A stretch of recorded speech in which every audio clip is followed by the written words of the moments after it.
Box out front of potential justice for a diplomat. The Jordanians make arrests in the October assassination of an American. So do they have ties to Al-Qaeda? And finally, getting the keys. Weapons inspectors get to check out infectious disease examination rooms. They were locked out yesterday. Plus the fight to oust Saddam. These people have been at it for years. Can we count on them, though, to help us against him? Then asking for forgiveness and prayers. Bernard Cardinal Law returning home from the Vatican. We'll take a look at what his resignation means. Also, Trent's troubles. Senator Trent Lott apologizes yet again, but many still aren't satisfied. Are his days as the Republican leader in the Senate numbered? Hello, everyone. I'm Gary Alexander. Bob Sellers is here along with me in New York. Let's go right to our top story and Mike Tobin, who's live for us in Amman, Jordan. Hey, Mike.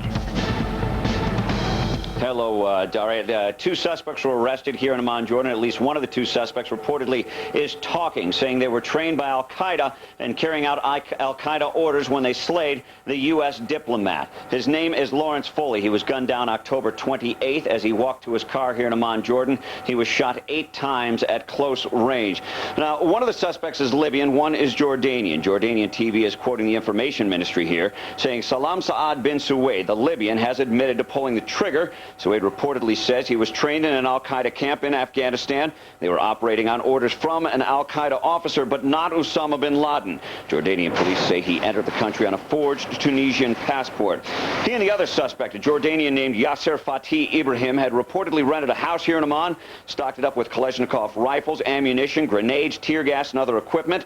Jordanian police say they were trying to get missiles. Suwaid says they were operating on orders to attack the embassies and foreign diplomats. Now, according to the testimony of Suwaid, the two men spent time casing Foley's house.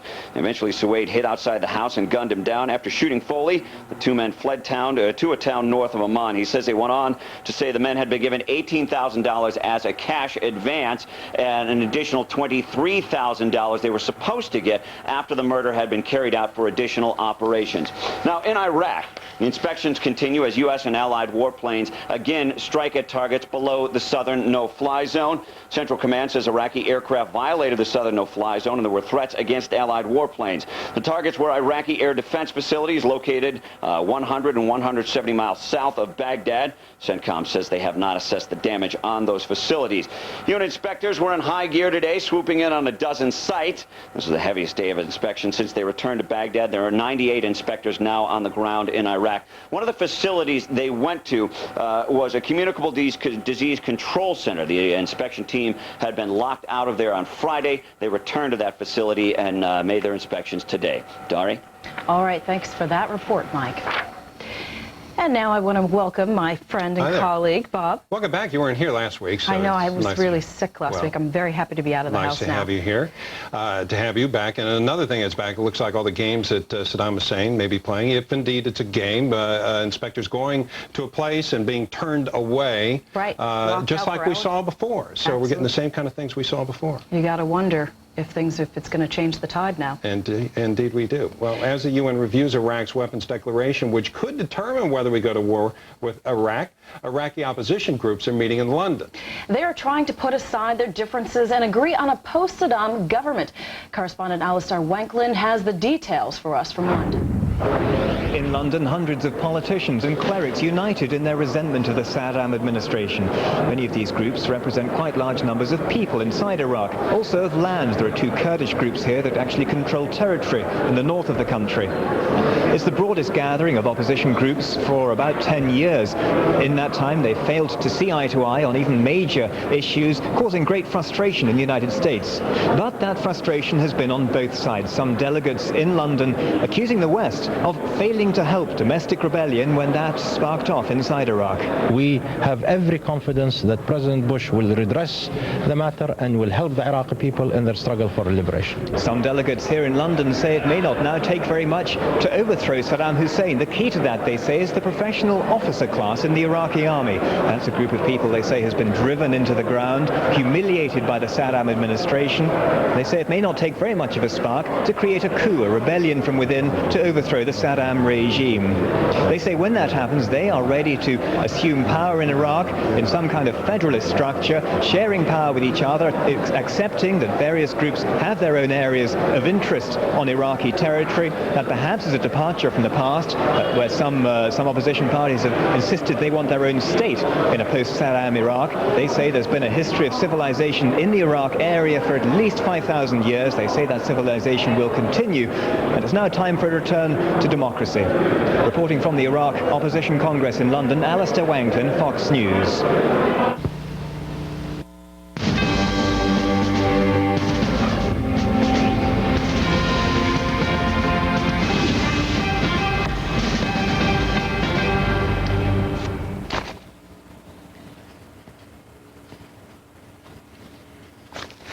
That controversial load of missiles on board that ship from North Korea have arrived in Yemen. The ship was investigated in the Arabian Sea earlier this week, but allowed to sail on after Yemeni officials assured the U.S. the Scud missiles would not leave the country. Yemen also has told the U.S. it's agreed not to buy any more missiles from North Korea. Meanwhile, North Korea is saying it's ready to deal bitter defeat and death to the United States. Those words coming from the ruling party's newspaper after U.S. criticism that this member of President Bush's axis of evil is restarting a nuclear plant. It's been shut down since 1994. Despite international pressure, though, North Korea says it will not shut that plant down. Also in the paper, North Korea is saying the army and people with burning hatred for the Yankees are in full readiness to fight a death-defying battle. Let's complete the axis of evil, if you will. Iran, Tehran, now saying UN atomic inspectors can visit two of the country's nuclear plants suspected of being part of a secret weapons program. Iranian leaders said earlier inspections would not be allowed because President Khatami would be out of the country and prep time was needed. The U.S. believes Iran is using its nuclear program to sponsor terrorism. Iran denies the charges, though, saying all the programs are for peaceful purposes. Act 2 now for Trent Lott as he apologized once again for what he says were, quote, insensitive remarks. But the Republican senator also says there is no way he'll step down from his majority leader-to-be position. Fox's Collins Spencer is live in Washington with the latest. What's going on, Collins? Hi, Derry. Well, Republican Senator Trent Lott is still trying to bounce back from the racially divisive comment he made a week ago. Early Friday evening, Senator Lott made a fourth attempt to clear the air.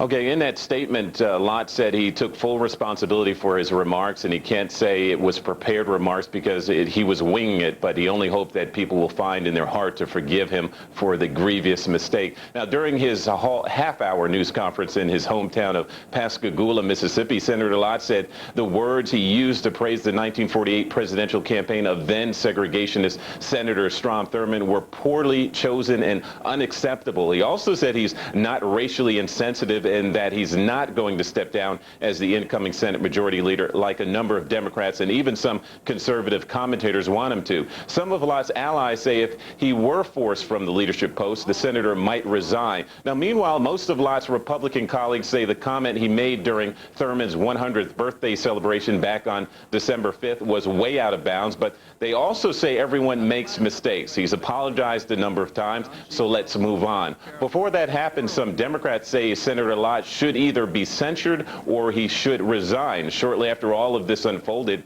Trent Lott said folks were using this incident for political purposes. Today, civil rights activist Al Sharpton, who plans to run for the presidency in 2004, spoke out against Lott.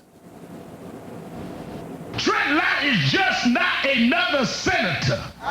Trent Lott will be in a position to block, stall, or in some ways dismantle legislation that is significant to people all over this country. You ain't talking about just one senator. If Trent Lott wants to block and bottleneck legislation as majority leader, he will have power to do it. Now, while President Bush admonished Lott's comment early on, White House spokesman Ari Fleischer said the senator was candid, forthright, and apologetic in his speech last night, and that President Bush isn't looking for Lott's resignation. Back to you, New York. All right, Collins, thank you for the latest. And you want to stay with us because coming up a bit later, a couple of political strategists will go head-to-head over whether Lott should resign and what this will all mean for the upcoming political season.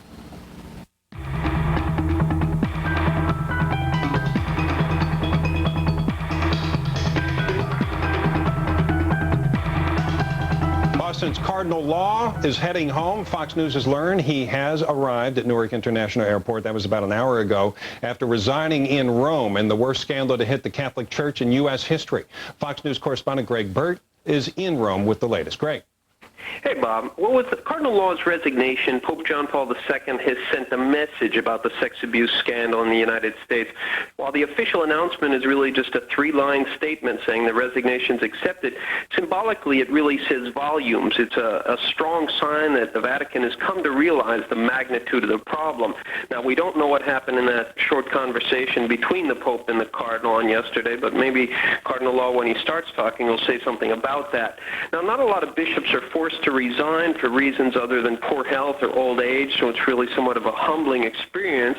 A handful in the United States have had to step down for sexual misconduct, but this is the first one for mismanagement or not watching over the things, and there could be more. Boston's clearly not the only place in which priests were shuffled around, but it is a symbol of how the bishops were negligent in this entire crisis. Now, it was a sad day for Law, a sad weekend. He apologized for those who suffered, begs their forgiveness, asked for prayers.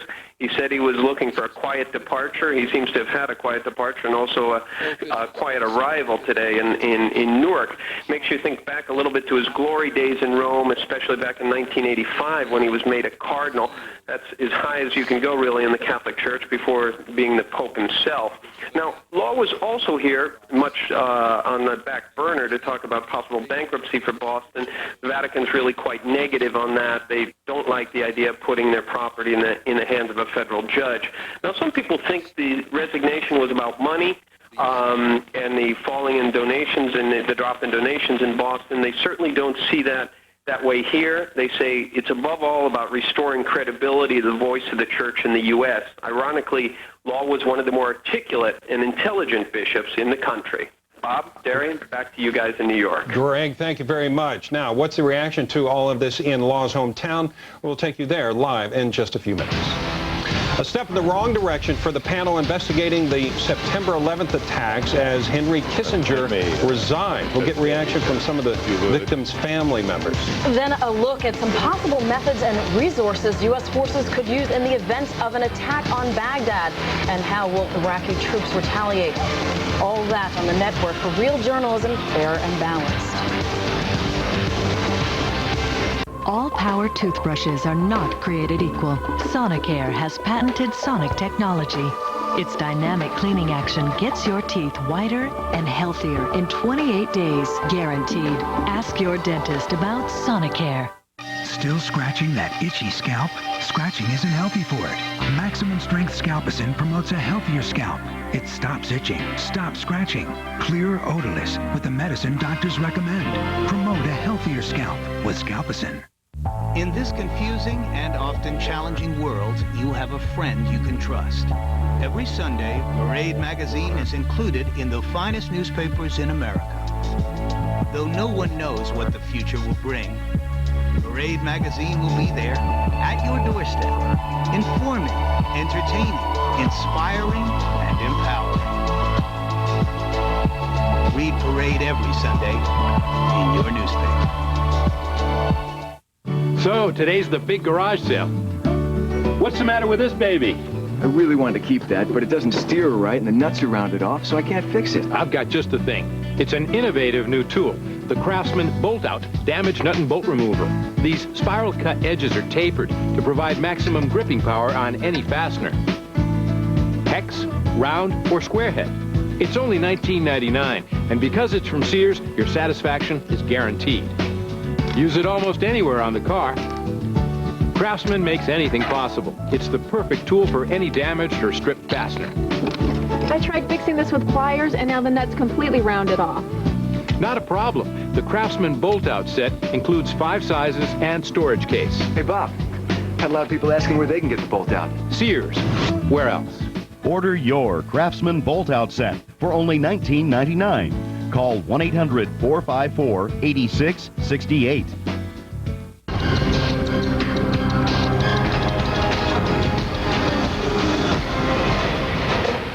U.S. troops are already stationed in the Persian Gulf, of course. More on the way. But the support in several countries near Iraq is key for the U.S. forces there. Joining us, retired U.S. Army Major General Paul Vallely, who is also a Fox News military analyst.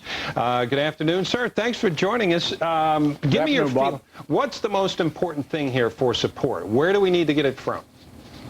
Well, when you talk about logistics and support for any kind of a military campaign, Bob, what you look at first is the logistic flow, making sure that you have the supplies and equipment inventoried and repositioned where necessary.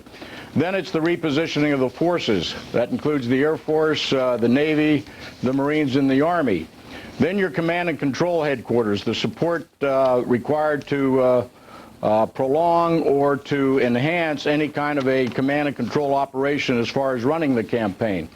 So the air operations, the sea operations, ground operations then are all coordinated by that command and control center. Yeah, now one of the things we're familiar with is aircraft carriers have to be in a body of water, of course, by definition, unless it's dry docked, so that the planes can get close enough. You have air bases closer to the theater, it's an advantage. Are the planes now sufficiently more powerful and have a longer range so that it's not as important as it was back in '91?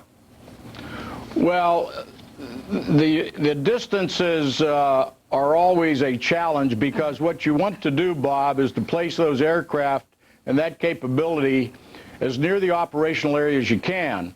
So we will have about 4 to 5 aircraft carrier groups, and that's like having 5 air bases out of the Mediterranean, out of the Persian Gulf, and perhaps the ocean to the south. You'll have Diego Garcia in the Indian Ocean, of course, for B-2, B-52s. We have Incirlik Air Force Base, which is in Turkey, and then the new Al Udeid base in Qatar. And perhaps we'll be able to use the Prince Sultan Air Base out of Saudi Arabia as well, depending on where the Saudis come down on this thing. So we will have plenty of air, naval support in order to accomplish whatever that campaign plan calls for. So you don't see any problems at this point with logistics as they're getting set up right now? Well, we've had pre-positioned equipment and supplies over there, Bob, continually since 1991, because we've exercised over there with the Kuwaitis and other forces. The other positioned equipment, of course, would be on ships. We have the Marines, of course, that are a part of the naval groups out there. They have their supplies and logistics also inventoried on many of those ships. You got to remember, an aircraft carrier group may have 8 to 11 ships within their armada or group. Many of those are supplies of energy, oil, gas, aviation fuel, ammunition, food, and all those things. So those are all in position, I would assume, at this point in time. Do you think the war is already going on? We're seeing a lot of responses to shootings in the no-fly zone, for instance. Has it already begun in one sense? Well, if you look back to '91 and you look at the hostile fire in the northern no-fly zone and the southern, you could say, yes, that war's been going on now for 10+ years. But of course now there's an escalation to some degree, because as we gather from intelligence, many of the surface-to-air missile sites, the radar sites, some of the command and control facilities, and when they engage our aircraft, of course, then we respond in kind, the British and the American Air Force and naval forces. So what we'll see next, perhaps, is the result of after the resolutions, I should say, are examined in the response to those resolutions, then we're going to find out whether the president will select a military option. So everything is positioned to do that at this time, at least to a great degree. So in January, if it's a go, it's a green light, then the armed forces, the coalition forces, should be ready. Major General Paul Vallely, thank you, sir. Okay, Bob. Boston's Bernard Carnot resigning because of the Catholic Church sex abuse scandal. He's now facing a subpoena in a criminal investigation. We'll have a live report coming up. Henry Kissinger's business interests apparently getting in the way with the mandate to investigate the 9/11 attacks. We'll talk to a rep from some of the victims' families. Keep it here on the network that America trusts. A week's time. So honored you would take time to come down.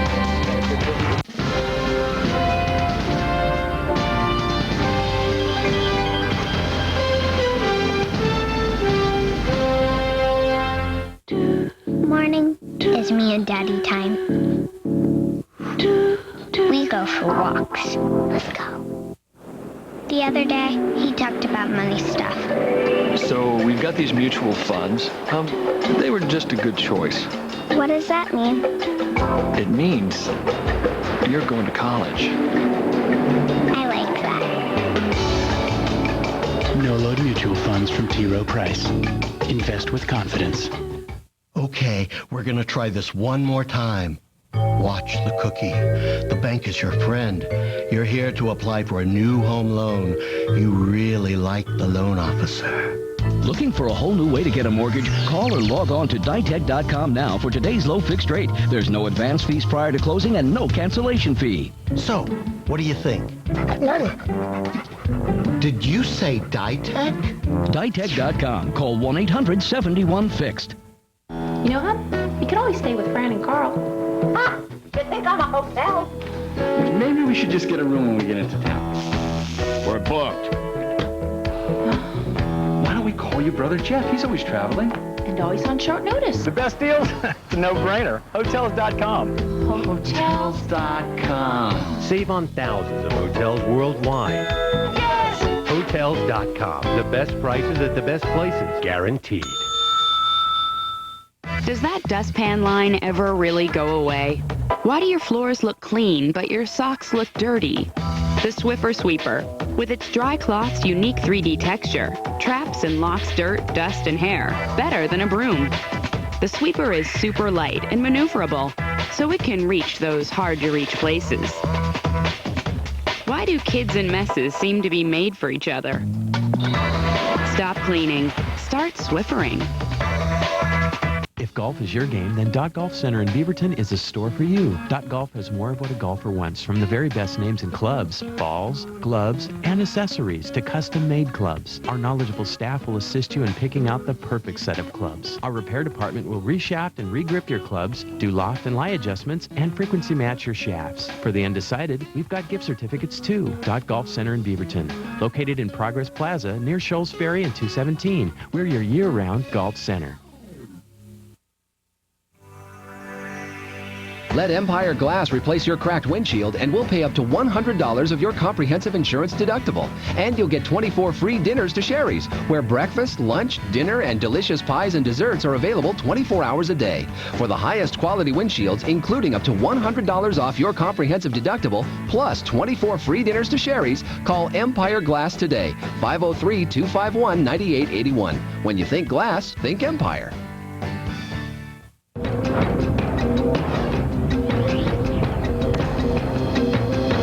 Welcome back. 23 minutes after the hour. A short stint for former Secretary of State Henry Kissinger, one of our country's most well-known statesmen, stepping out of public life again, and only a few days after getting back into it. Kissinger resigning from his leadership post at the independent panel charged with investigating 9/11. The reason, a possible conflict of interest with some of his private sector clients. President Bush accepted the resignation with regret, and, quote, he said, his chairmanship would have provided the insights and analysis that government needs to understand the methods of our enemies and the nature of the threats we face.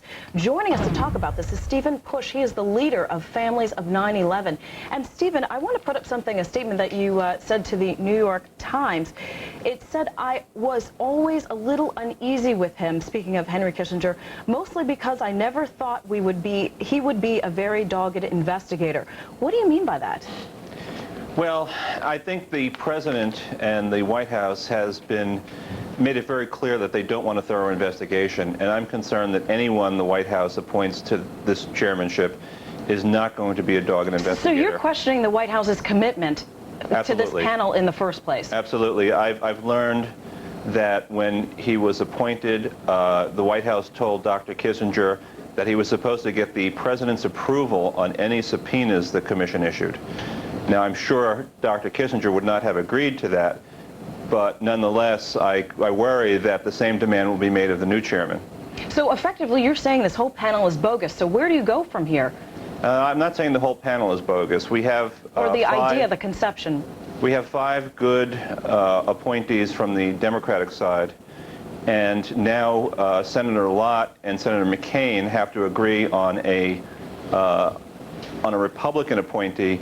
We trust Senator McCain and are hopeful that he'll be able to get someone very good in that slot, and then we'll have a majority vote of people who are independent and want a thorough investigation. However, we've also learned that the White House has told Senator Lott that he's not permitted to appoint Warren Rudman, the Republican that we want on the commission. Yeah, what is your ideal leader? What do you want to see in a person? Someone who's independent, someone who's a dogged investigator, someone who's going to get to the truth regardless of where it leads. Tell me something. Just a couple of days ago, I mean, Henry Kissinger is not the only person. Former Senator George Mitchell also cut out for personal reasons, conflicts, didn't want to sever his ties with his law firm. I mean, what does that say to you about your ability to get somebody who is an experienced statesman, but yet could perhaps have conflicts of interest? Well, I hope that anybody who does have conflicts of interest will put the country first and their client second, and be prepared to sever their relationships with any clients who may be the subject of this investigation. What are you really seeking to find out from this panel, or with this panel? We want to find out why the country was so vulnerable on September 11th. What went wrong, what clues were missed, what opportunities were missed, so that in the future we can be more secure and we'll have a better assurance that perhaps the next major attack will be thwarted or prevented. All right, Stephen Push, we appreciate you speaking to us, and we're again sorry for your loss. Thank you. You're welcome. Straight ahead, once again, the GOP Senate leader has said he's sorry, but has Trent Lott done enough to prove it? We'll debate that. And then Cardinal Law is on his way back home after resigning his post, but the church's troubles may be far from over. We'll have a live report from Boston on Fox News Channel, the network America trusts. Hi, I'm John Scherer, CEO and founder of Video Professor. You know, after teaching people how to operate their computers for over 15 years now, I'm amazed that there are still people that don't have computer skills, like Windows, word processing, the internet, and email. If you're looking for that new job, or maybe it's just balancing your budget, or even helping your kids with homework, these aren't handy skills to have, these are essential. If you're having trouble learning the computer, I'm going to help you out with a free learning lesson of your choice from Video Professor. Let me show you how simple this is. You put the CD in your CD drive. The lesson plays right on your computer screen. Just follow the step-by-step instructions that guide you through learning the software. The lesson always stays on top of the program you're learning. You see what to do, then just do it yourself. You can't make a mistake because you see the results right in front of you. You can pause or rewind the lesson to move at your own pace. The CD is like having your own personal tutor. It's always there for you to learn or review whenever and wherever it's convenient. You know, the best part about this offer, this is free. Now, it's important for you to know the reason why I'm doing this. That's because I know that once you try our product, you'll come back to us for all your computer learning needs. These lessons are jam-packed. They're over an hour in length. We've been doing this for over 15 years, and we have over 4 million customers. You just pay a small shipping and handling, and I'll even refund that if you're not satisfied with my product. It's free, the risk is free, so what do you got to lose? Try my product. Call Video Professor now for your free lesson. Choose from Windows, Word, Quicken, the Internet, and many more. Call in the next 10 minutes, and this free gift will be yours. The Anytime Organizer is the calendar, diary, address book, and journal on your PC, so you'll never miss an appointment again. Remember, you must call now to get your free CD and the extra free gift. To get your free computer learning CD, you must call now. Call 1-800-913-2013. Saturday for the inside scoop on Washington, the Beltway Boys. Then the show that takes on the media, Fox News Watch. The Beltway Boys, Fox News Watch. This weekend, Tony Snow's exclusive interview with Iraq's Deputy Prime Minister Tariq Aziz. Why should America interfere in the internal affairs of Iraq? Let the Americans mind their own business. Plus, the Trent Lott controversy. Politically, what's next? Senator Mitch McConnell reacts. That's this week on Fox News Sunday with Tony Snow. Check your local listings.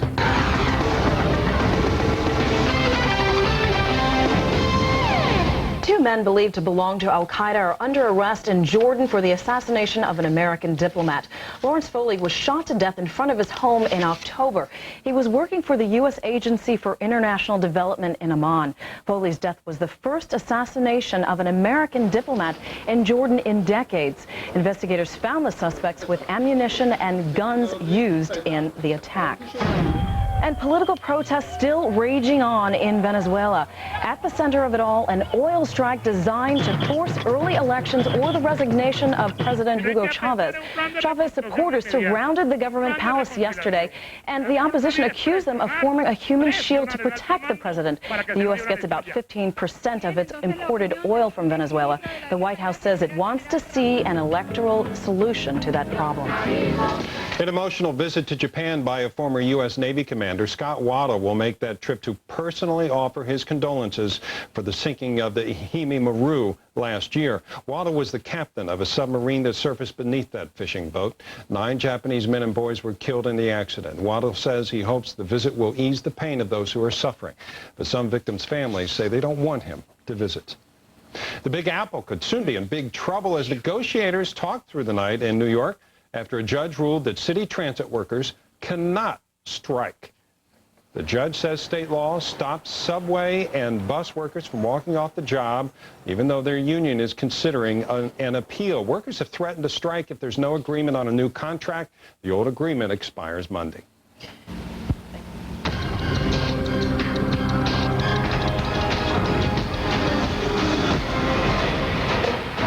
UN teams checking out a dozen sites in Iraq today. It is the heaviest day of inspections since they returned to Baghdad last month. They visited chemical, biological, nuclear, and missile sites in and around Baghdad looking for suspicious activity. Steve Harrigan is in Baghdad with more. UN weapons inspectors visited 11 different sites today, including sites they've already seen in the past. One on Friday that caused some trouble. UN weapons inspectors went back to an infectious disease center, which they were barred from several rooms on Friday. The locks would not open. The man with the keys apparently taking the Muslim holy day of Friday off. That created about a 2-hour delay. Weapons inspectors used a hotline for the first time. A senior Iraqi official came with a drill. They decided not to use that drill. Instead, the weapons inspectors sealed the doors so no one could get in or out. They went back to that site today. So far, both sides playing down the severity of that problem. UN weapons inspector spokesman describing it as a hiccup. This was the first time that the inspectors decided to work on the holy day of Friday. Meanwhile, Chief Weapons Inspector Hans Blix is asking for a list of scientists from the Iraqi government, all scientists with any connection to weapons programs, chemical, biological, or nuclear. He said he wants this list within 2 weeks. The inspectors have the powers under the UN declaration to take Iraqi scientists in private here and interview them, even to take them outside of the country with members of their families to assure a complete, full, and safe process. But so far, they have chosen not to do that. Hans Blix says he doesn't want to run an abduction agency, but it looks like the wheels are getting into motion for interviews with scientists to start sometime down the road. In Baghdad, Steve Harrigan, Fox News. And Saddam's right-hand man, Mr. Number 2, Tariq Aziz, Tony Snow actually sat down with him. He went to Baghdad for a one-on-one exclusive with Mr. Aziz, and you can catch that tomorrow on Fox News Sunday with Tony Snow. That is on the Fox Broadcast Network. Check your local listings for the time and channel.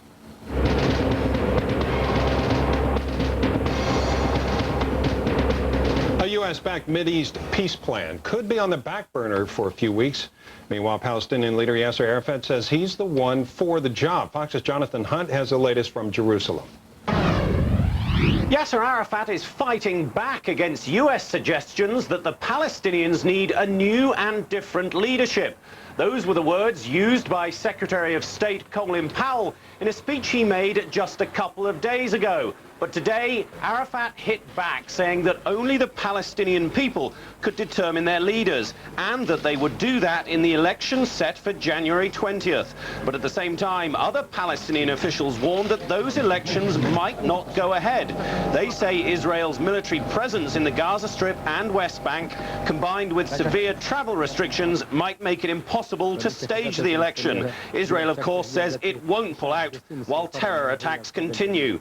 Meantime, a funeral was held today for the leader of the military wing of the militant group Hamas, who was killed by Israeli troops on Friday. Tariq Abed Rabo was shot while soldiers tried to arrest him during a raid on a West Bank refugee camp.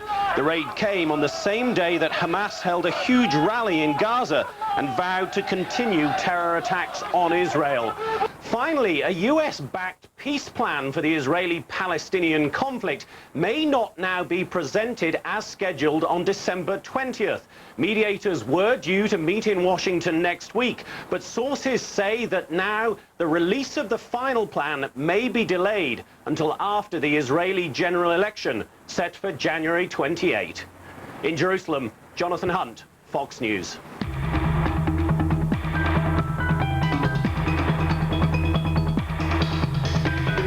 Boston's Bernard Cardinal Law back in the U.S. today. He's just returned from the Vatican, where the Pope accepted his resignation over the church sex abuse scandal. Law missed saying a scheduled mass last Sunday, flying off to Rome to meet with the Holy Father. But the Cardinal is not done yet. He's also been subpoenaed to testify in a criminal investigation of the church. Allison Camarada is live for us in Boston with the latest. Hey, Allison. Hey, Dari. Most people here in Boston thought that the Cardinal had traveled to Rome to meet with the Pope to discuss putting the Boston Archdiocese into bankruptcy. So it came as quite a shock to most people to learn that this trip was actually about Law's resignation. But Law's demise did not happen suddenly. It's actually been building over the past year, beginning with the case of defrocked pedophile priest John Geoghegan. The names John Geoghegan and Paul Shanley have become synonymous with the clergy sex abuse scandal. The charges against the one-time priests were shocking: child rape and molestation over the course of decades. Perhaps equally as shocking, revelations that Cardinal Law was not only aware of the crimes, but reassigned Shanley and Geoghegan to other parishes where the sexual abuse of children continued. It was those revelations that forced Bernard Cardinal Law's unprecedented resignation. But according to a lawyer for alleged victims, this is only the beginning. It's not going to be cured in 6 months or a year or a couple years. The crisis quickly spread to dioceses across the country as thousands of other allegations of abuse surfaced. But Boston remained the epicenter, with hundreds of lawsuits filed. In fact, there are still about 450 claims outstanding from people who say that they were victims of priest sex abuse, and it's unclear how Law's resignation will affect those claims. Today, that lawyer representing many of the victims, he said that it's his understanding that bankruptcy is now off the table and that the church is looking for some other way to make amends. Dari, back to you. Allison, thanks for that report. And a heated debate over what some are calling anti-Semitic words from a high-ranking poet in New Jersey. We'll give you the latest on this fight for poetic justice. Segregation is a stain on our nation's soul. There's no other way to describe it. It represents one of the lowest moments in our nation's history. So is Senate Majority Leader Trent Lott's latest apology enough? We'll talk to the chairman of the African American Republican Leadership Council. Real journalism at Fair and Balanced. More coming up. Mr. Frodo, the ring's getting heavier, son. A new power is rising. It is an army bred to destroy the world of men. How did it come to this? Your friends are with you, Aragorn. The defenses have to hold. They will hold. The Lord of the Rings, The Two Towers, rated PG-13, starts Wednesday, December 18th.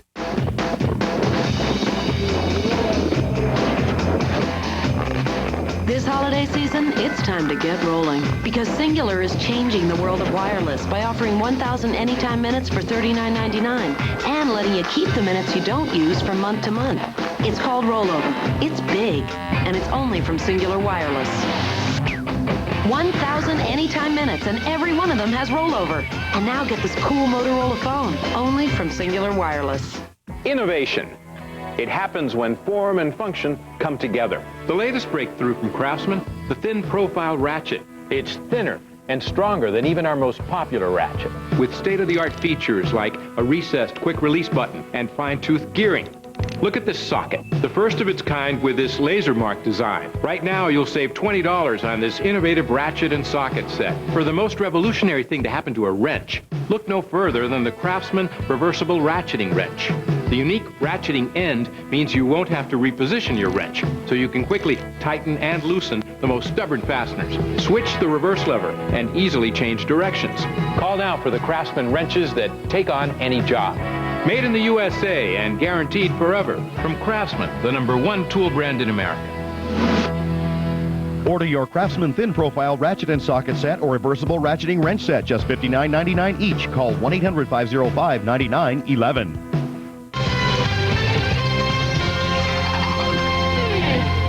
40 after the hour now. Once again, GOP Senate Leader Trent Lott is saying he is sorry, speaking out last night about his controversial comments on segregation.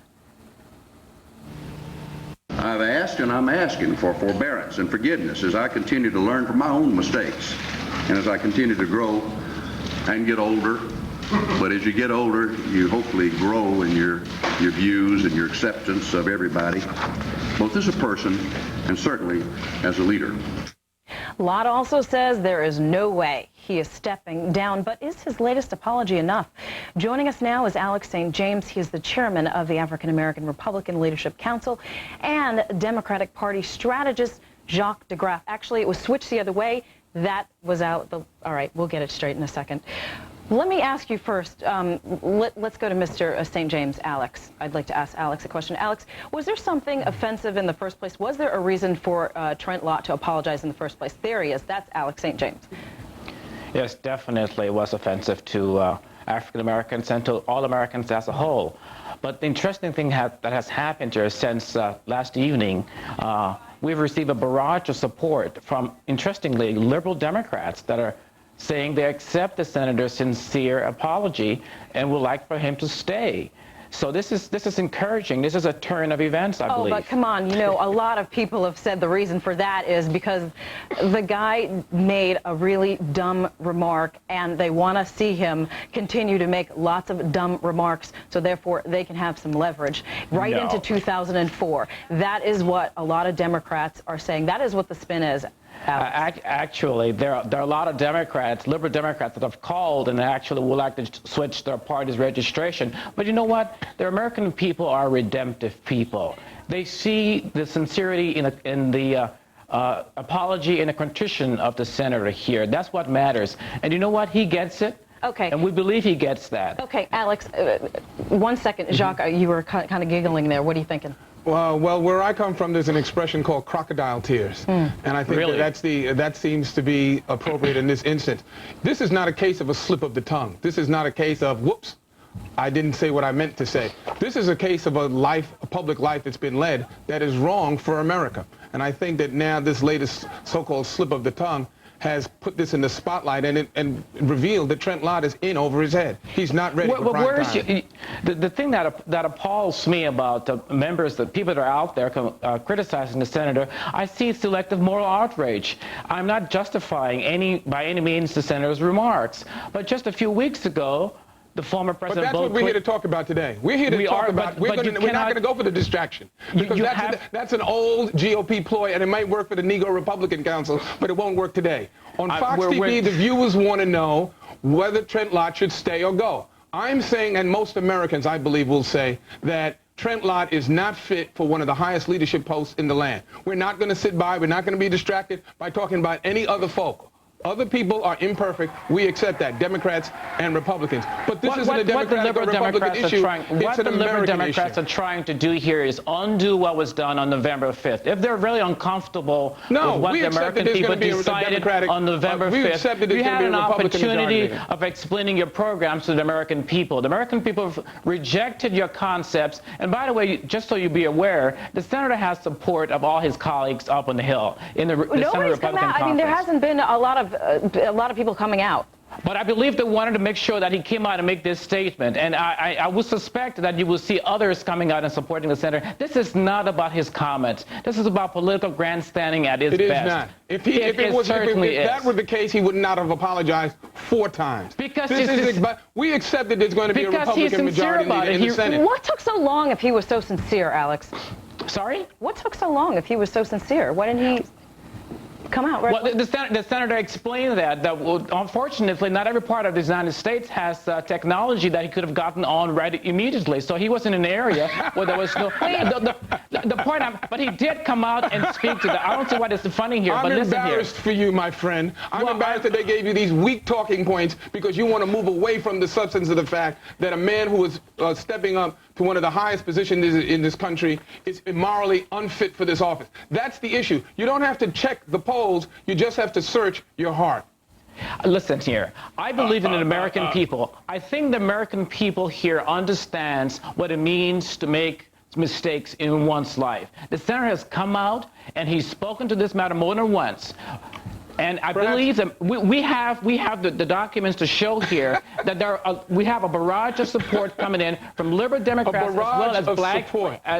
well as black conservatives that are stepping out and supporting the senator. Let's move on from that point. Let me ask you, as the chairman of the African American Republican Leadership Council, the president has said he wants to reach out to more minorities. Is Lott hurting this effort? As a matter of fact, I think I see an opportunity here. I see the senator. By the way, most people aren't aware of this. Senator Lott was the first United States senator to sign on board as a signatory to the Black Alliance with Open Door Compact with Black America. He was the very first to do that. This is way before he made this gaffe. This is after he voted against Martin Luther King's birthday as a federal holiday. This is after he voted against the extension of the Voting Rights Act. This is after he blocked judges of African American descent. Now, come on. This is exactly the point. This is exactly the point. That you didn't get the message, but this is what he's been doing with the rest of his public life. I got the message. We've got to wrap this. Great dialogue between the two of you, and we will certainly see how this plays out. I want to thank you, Alex St. James, the chairman of the African American Republican Leadership Council. Thank you so much, and you might have another opportunity to speak in the future. And Democratic strategist Jacques de Graaf, thanks again. And for more on this Lott and his future, be sure to tune in to Fox News Sunday tomorrow. Tony Snow, he talks with one of the men who may succeed Lott if he resigns, Kentucky Senator Mitch McConnell. Check your local listings for the time and channel. The debate continues.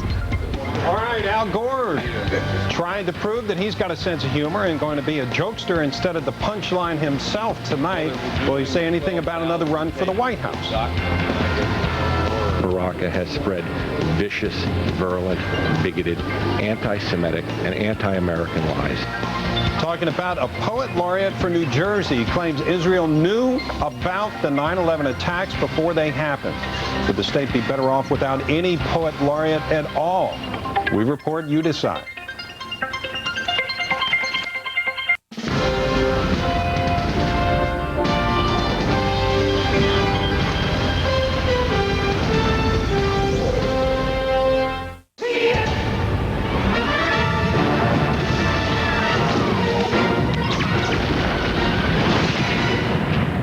This thing was awesome. The 60-inch plasma HD TV, 4 inches deep from Zenith. What's that? Metamucil. Get out. That's a cookie. The power of powder in a wafer. Tastes so good, you won't believe it's Metamucil. Get regular, stay regular. The cookie way. Attention homeowners, mortgage interest rates have changed.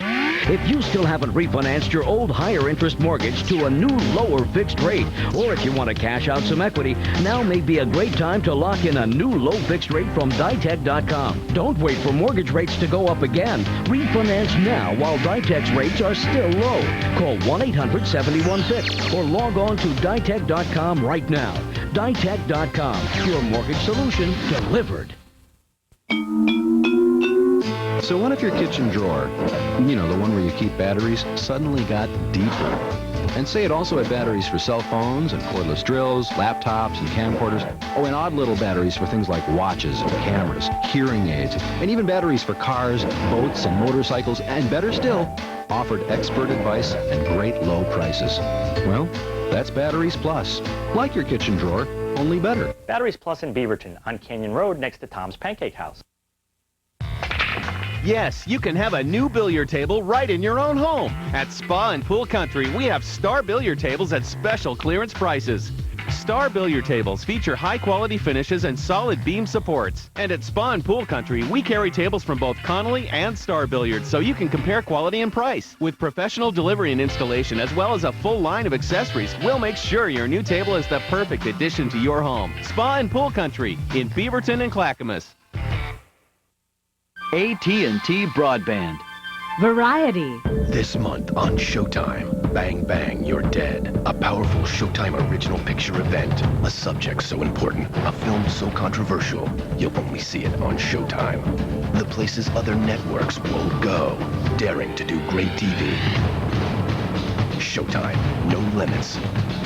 Call to order Showtime from AT&T Broadband for movies and groundbreaking originals every day. Do you know the best way to advertise your local business? You're watching it right now.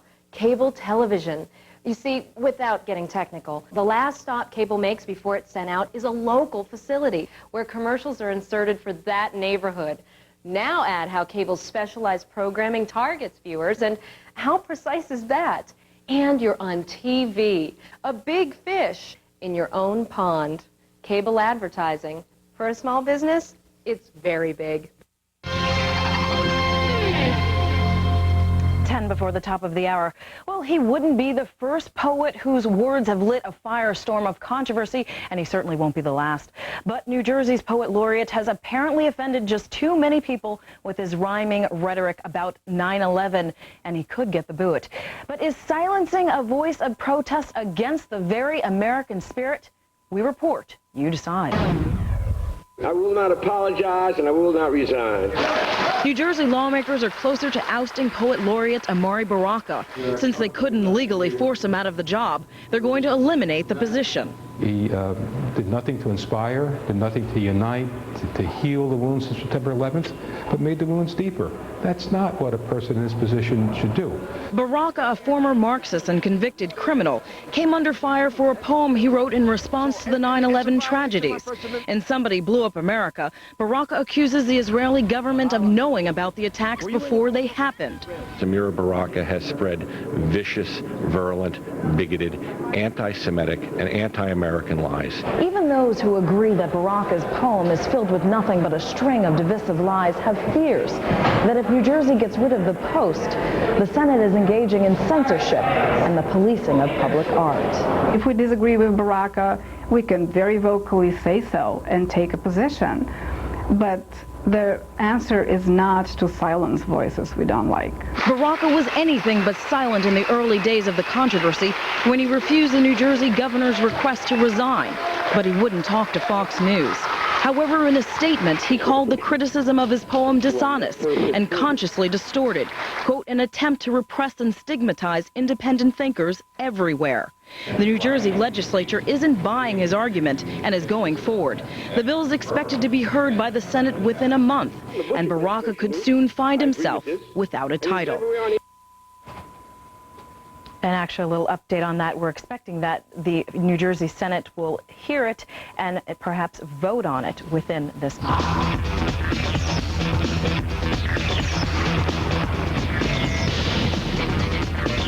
Folks, Folks in North Carolina are happy to hear the hum of the heaters up and running again. State power officials say service has finally returned to normal after the ice storm more than a week ago. Thousands of customers were left in the cold and dark.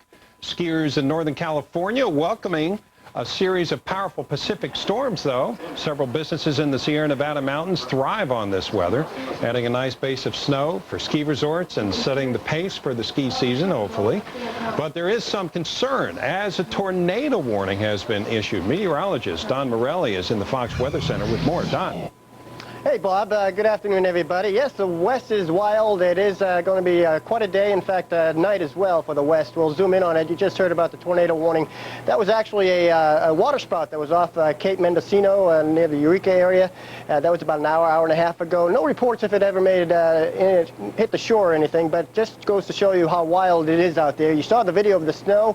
Snow levels right now around 6,000 feet. Should drop to around 4,000 feet by tomorrow afternoon. So, again, the skiers are loving it, but it is windy, high wind warnings. We have flash flood watches and warnings out there. So again, it is a wild west. Here's a look at the radar from Seattle southward into Northern California. You can see the heavy showers moving inland. Higher elevation snows are really going to be taking effect. And the next system is in the northeast, where we have a wintry mess going on, and that will continue for the rest of the day with some snows inland, and it looks like northern Maine might get some 6, 7, 8 inches of snow. So again, we are going to be watching that for the next couple of days, but right now at midsection of the country seems to be the place to be as far as good weather goes. Bob? Yeah, this time of year, you don't expect that. Thank you, Don. Okay. All right, it has been 3 decades. Yeah, we're over here. Okay. Since astronauts left footprints in the lunar dust. And this Sunday, Fox's John Scott explores that last mission to the moon on its 30th anniversary. Here's a look at what's next for Man in Space. Apollo 17 mission set the records for the amount of time outside the spacecraft and for the amount of samples returned, the photographs and everything. If you'd have told us you're not going back to the moon again for another 50 years, we would have made a different decision. And Apollo 17 is not the end.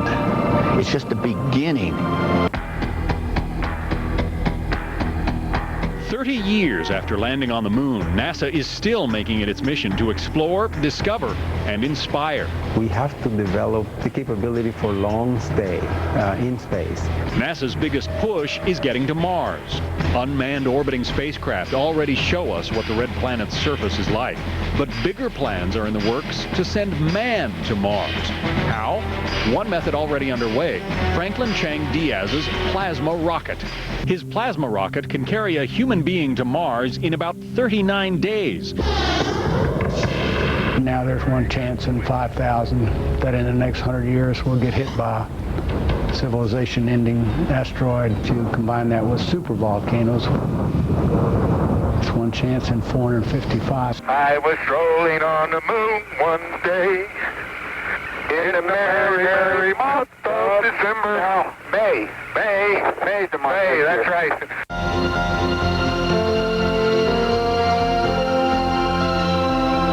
Well, tomorrow, check out the Fox News special, To the Moon and Beyond, celebrating Apollo 17, hosted by John Scott at 6 and 11 p.m. Eastern.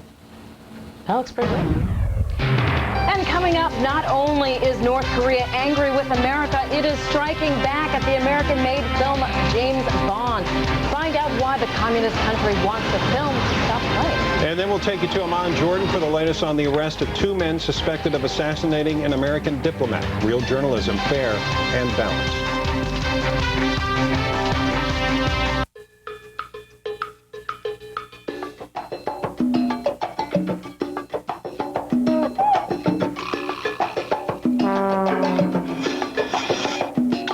If you could keep it fresh, you'd keep it, not throw it away. This is the Kenmore Seal and Save system, only from Sears. A professional quality vacuum sealer that preserves food up to 5 times longer than traditional storage methods. Meats, cheeses, vegetables, they all last longer, stay fresher. No more wasted food or wasted money.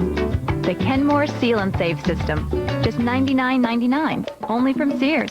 It works by removing air, creating a vacuum, sealing in freshness and flavor. Easy to use, just close and lock, turn it on, and seal. Now you can marinate meat in minutes Enjoy fresh herbs and vegetables year-round. Buy in bulk for bigger value and say goodbye to freezer burn. The Seal and Save system is perfect for leftovers. The patented bags work in the microwave, in the freezer, in boiling water. And with a special attachment, you can even vacuum seal mason jars. So convenient and versatile. Use it for so many things. Great for camping, protecting photos, and more. Call now for the Kenmore Seal and Save vacuum packaging system. Just $99.99. Only from Sears. Keeps food fresh up to 5 times longer than ordinary containers, aluminum foil, or plastic wrap that never holds. Buy this special canister set and you'll have even more options. Great for cereals, salads, snacks, and cookies. With the Kenmore Seal and Save system, you'll save food, money, and so much more. Hey, you bought your groceries. Now you use them. There's only one place to find the Kenmore Seal and Save. Sears. Where else? Call now to order the Kenmore Seal and Save system, only $99.99. Have your Sears or other credit card ready. Call 1-800-435-2332. Saturday, Uncle Sam is looking for your child, and high schools are handing them right over. The story every parent shouldn't miss, From the Heartland with John Kasich. Then, is Saddam supplying chemical weapons to Al-Qaeda? The explosive debate at large with Geraldo Rivera. Plus, will the UN search prevent a war with Iraq? Fox Wire with Rita Cosby. The lineup begins with From the Heartland with John Kasich. At large with Geraldo Rivera. Fox Wire with Rita Cosby. Saturday on the Fox News Channel. Fox out front of an assassination linked to Al-Qaeda. Jordan makes arrest in the murder of a U.S. diplomat. And inspecting for infectious diseases. We'll tell you what weapons inspectors are up to today. Then he's back from Rome. Cardinal Bernard Law touches down in the U.S. after his trip to the Vatican. And free to fly. Some endangered majestic birds take flight for the first time. Also, just calling Mr. Saturday Night, the former VP, digging for laughs and maybe some votes as well. We'll preview Al Gore's appearance on Saturday Night Live. Good afternoon, everybody. I'm Bob Sellers in New York, along with Derry Alexander. Right now, let's go to our top story. And correspondent Mike Tobin in Amman, Jordan. Mike. And Bob, Jordanian authorities have 2 suspects in custody for the murder of a U.S. diplomat. One of them reportedly says they were trained by and working for Al-Qaeda. Lawrence Foley was gunned down outside of his home here in Amman, Jordan, October 28th. He was shot 8 times at close range. Now, one of the suspects is Libyan, one is Jordanian. Jordanian TV is quoting the information ministry here, saying Salam Saad bin Suwaid, the Libyan, has admitted to pulling the trigger. Suwaid reportedly says he was trained in an Al-Qaeda camp in Afghanistan, and they were operating on orders from an Al-Qaeda officer, not Osama bin Laden. Jordanian police say he entered the country on a forged Tunisian passport. He and the other suspect, a Jordanian named Yasir Fatih Ibrahim, had reportedly rented a house here in Amman and stocked it up with Kalashnikov rifles, ammunition, grenades, tear gas, and other equipment. Jordanian police say they were trying to get missiles. Suwaid says the Al-Qaeda officer told them to attack embassies and foreign diplomats. Now, according to the testimony of Suwaid, the 2 men spent time casing Foley's house. They chose him because he appeared an easy target. Suwaid hit outside Foley's house and gunned him down. After shooting Foley, the 2 men fled to a town north of Amman. He went on to say the men had been given $18,000 as a cash advance for the assassination and were promised an additional $23,000 once it was done to carry out additional operations.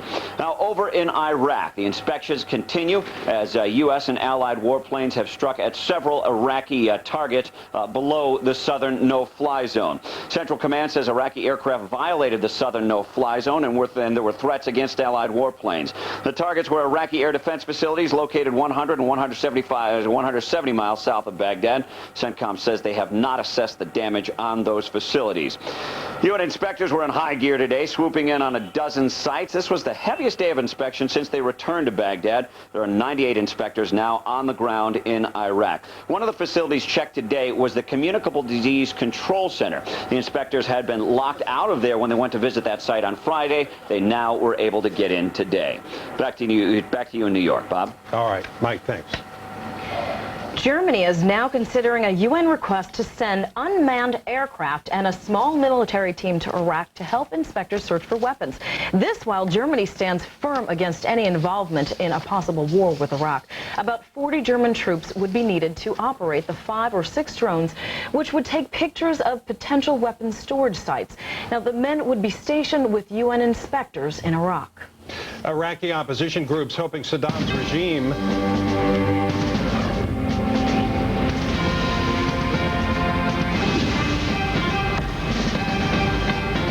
future government might look like. Correspondent Alistair Wanklyn has the latest.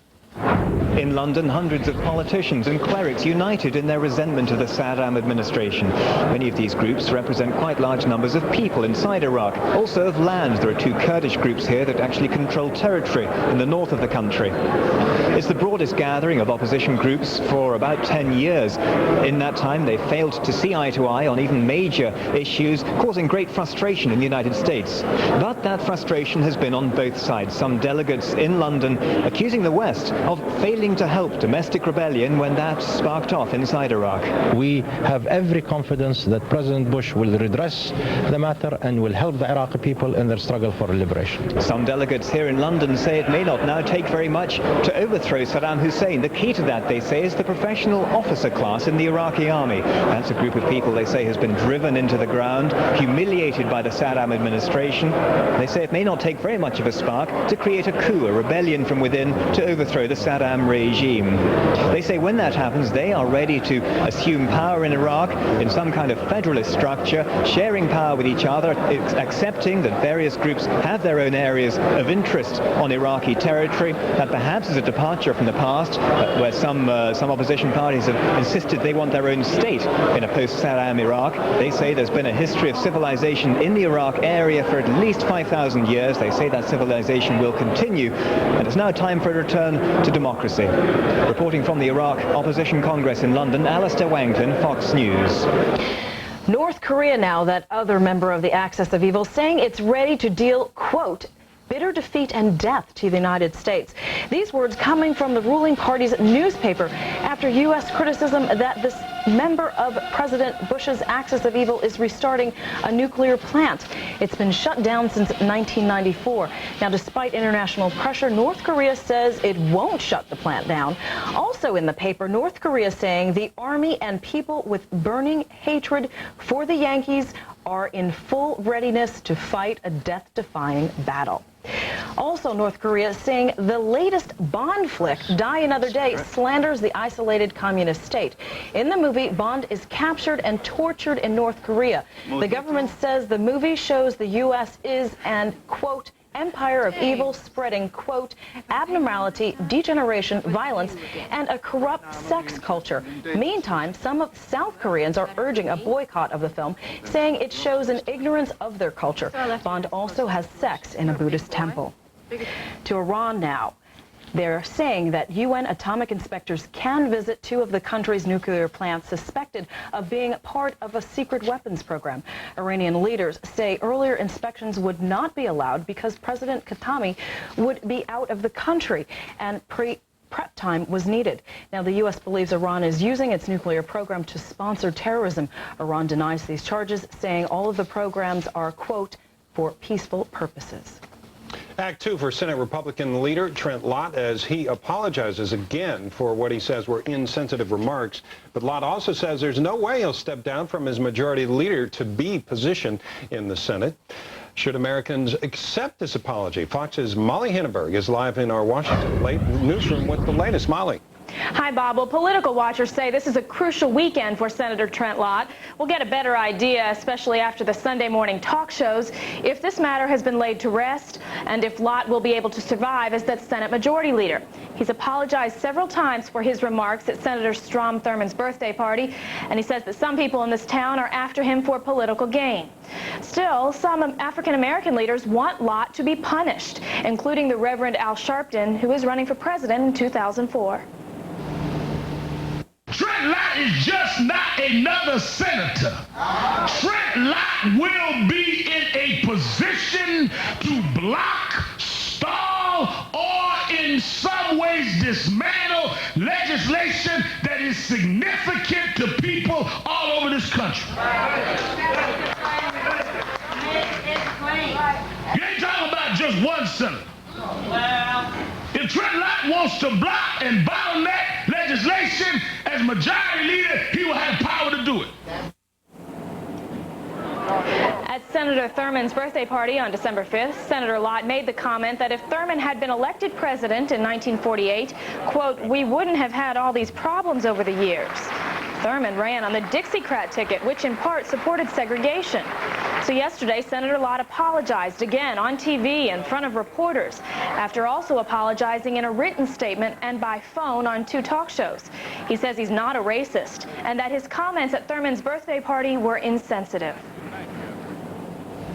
My choice of words were totally unacceptable and insensitive, and I apologize for that. Let me make clear, though, in celebrating his life, I didn't mean in any way to suggest that his views of over 50 years ago on segregation were justified or right. Senator Lott also says he will not step down as Senate Majority Leader. The Washington Post is reporting today that some of his allies are suggesting that if he's pushed out, he might resign his Senate seat entirely, and allowing the Democratic governor of Mississippi to name his replacement and possibly changing the balance of power in the Senate to 50-50. But at this point, that's getting way ahead of ourselves, and we'll have to wait and see if this story continues to make headlines in the next several days. I'm Molly Henneberg in Washington. Bob, back to you in New York. Molly, thank you very much. Now, for more on Lott and his future, be sure to tune in to Fox News Sunday with Tony Snow. He's going to be talking with one of the men who may succeed Lott if he indeed resigns, Kentucky Senator Mitch McConnell. Check your local listings for time and channel.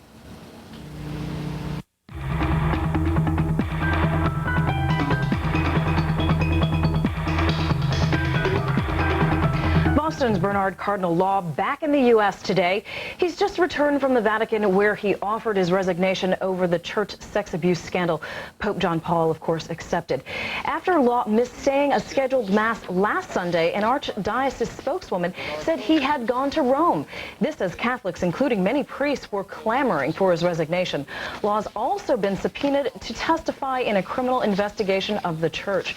Allison Camerata live now for us in Boston with the latest. Allison. Hey, Derry, there were 3 critical things that happened here in Boston this week leading up to Cardinal Law's resignation. The first is that 60 Boston area priests sent a letter to the Vatican asking for Cardinal Law's resignation, saying that he had lost the moral authority to lead them.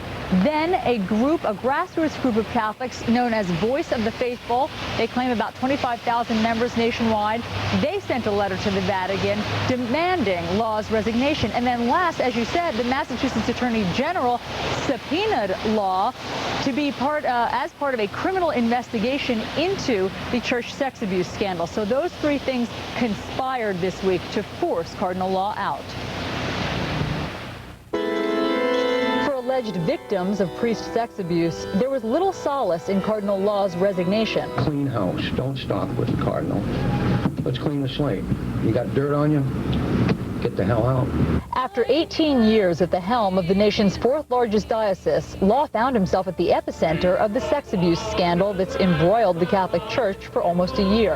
Back in April, Law first offered his resignation, but the Pope wanted him to stay on and try to resolve the problem. That never happened.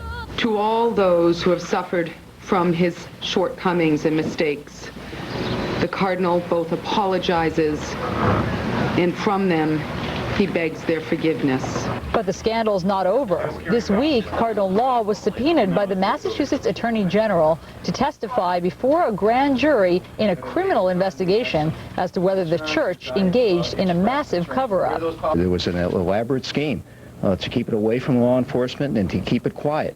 The church, or the leadership of the church, and this is a leadership problem, this is a management problem, this is not a faith problem, felt that it was more important to protect the church than children. Recently, Law threatened to declare the Boston Archdiocese bankrupt, claiming the number of lawsuits filed by alleged victims was overwhelming the church's finances.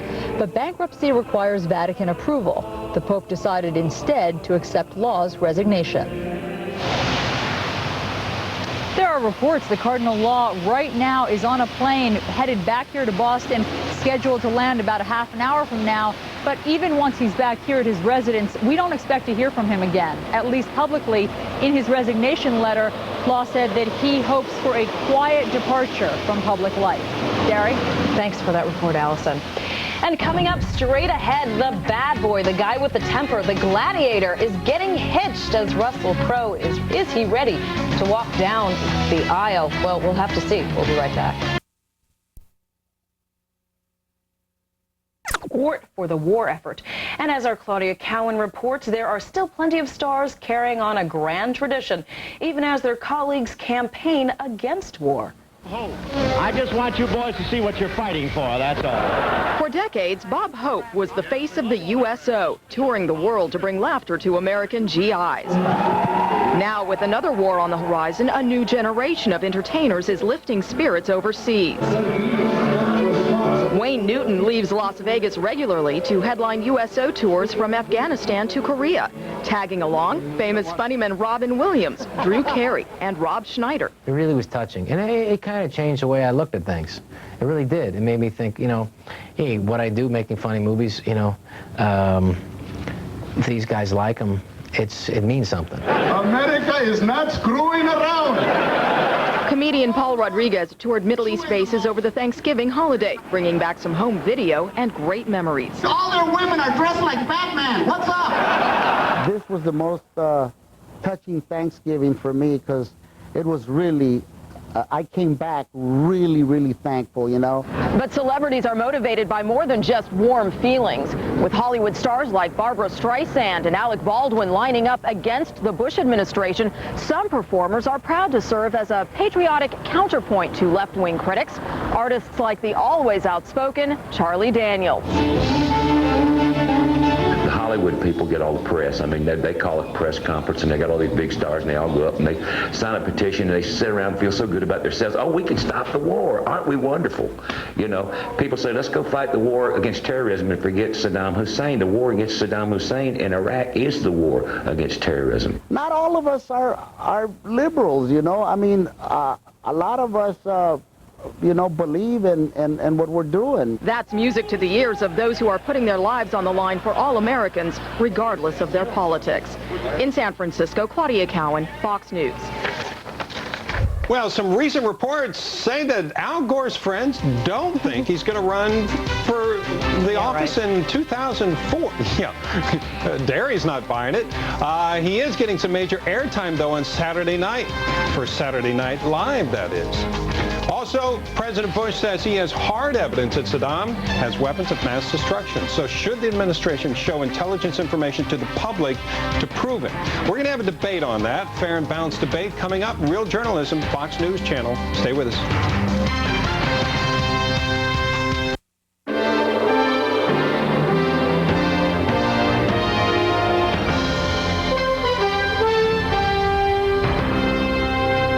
Going to the airport? Hey, Bill, you stayed here too? Yeah, want to share a cab? Deal. All right. Great hotel. Yeah, pricey though. It wasn't that bad. Yeah, if you're a CEO. Why? What did you pay? Here's my bill. I didn't pay nearly that. Not even half. You got ripped. Hey, buddy, I can get you a great deal on the Brooklyn Bridge. Save up to 70% on hotels worldwide. Hotels.com. The best prices at the best places, guaranteed.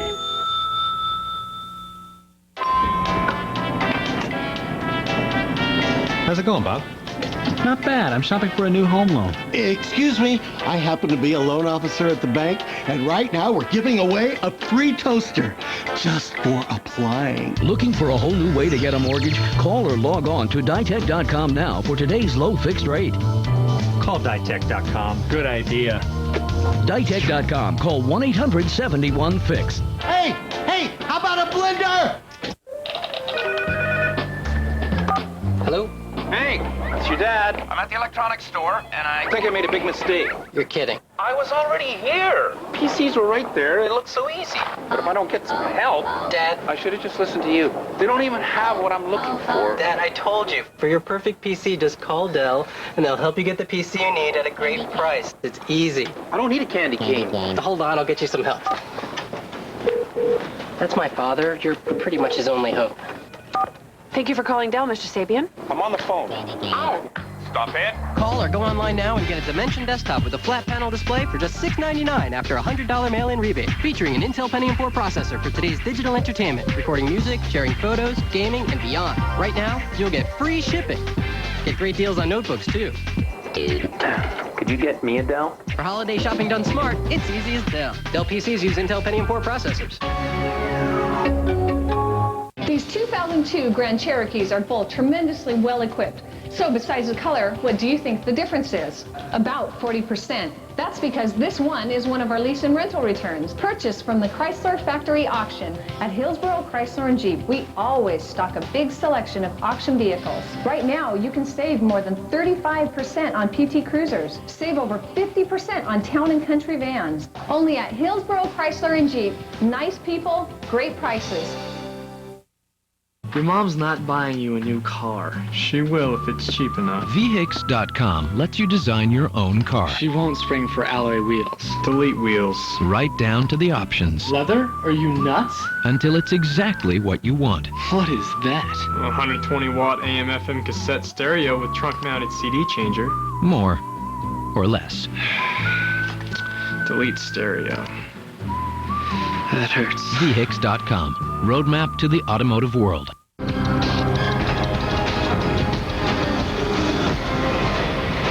The Bush administration says it has intelligence information that offers hard evidence that Saddam Hussein has doomsday weapons.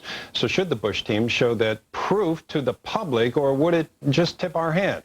Joining us from Los Angeles is Adam Schiff, a Democratic congressman, and here in New York, Republican Congressman Peter King. Both sit on the International Relations Committee. Mr. King, let me start with you here. If, just like JFK, back in the Cuban Missile Crisis, had the satellite photos showing these are suspicious locations of nuclear weapons, if the president has something like that, why doesn't he show it? I think he should only show it if it's absolutely essential to sway world opinion and if it's not going to compromise American intelligence sources. I don't want to be tipping our hand at all to the Iraqis. I don't want to be giving up anything we might have. And also, you know, in Congress, when we voted the resolution back in October, we basically said the president has the right to decide when he should go in. He has to inform Congress, but he's not subject to any more congressional restraints. So we gave the president that power, and I think he should be able to decide what should be made public and what shouldn't, and if it should be made public at all. Mr. Schiff. I think absolutely he should share more of the intelligence with the American people. When Kennedy displayed those photographs of Cuba, that revealed something about our intelligence gathering capability, but it had a catalytic impact on world opinion. We need that same catalytic impact right now. It's true that the burden is on Iraq to demonstrate that it can peacefully disarm. But if Iraq fails that burden, the burden then falls on the United States to gather this coalition to disarm Iraq by force. And world opinion is going to be very important in that, in deciding which countries are going to cooperate with the United States, the level of their cooperation, whether those governments can withstand the pressure of their populations against cooperating with the United States. And this, in turn, may very well determine the length of the conflict and, indeed, how many American casualties we may suffer. What happens, Mr. Schiff, if the president comes out with something which we can pretty well know that the Iraqis are going to deny and say, no, that's not true, that's a misunderstanding, they obviously have political motivations here. Is that really what you want to get caught up in? Well, I think the first thing the administration really has to do is share its intelligence with the UN inspectors to make sure that, number one, they know the sites that they ought to focus in on and focus in on quickly.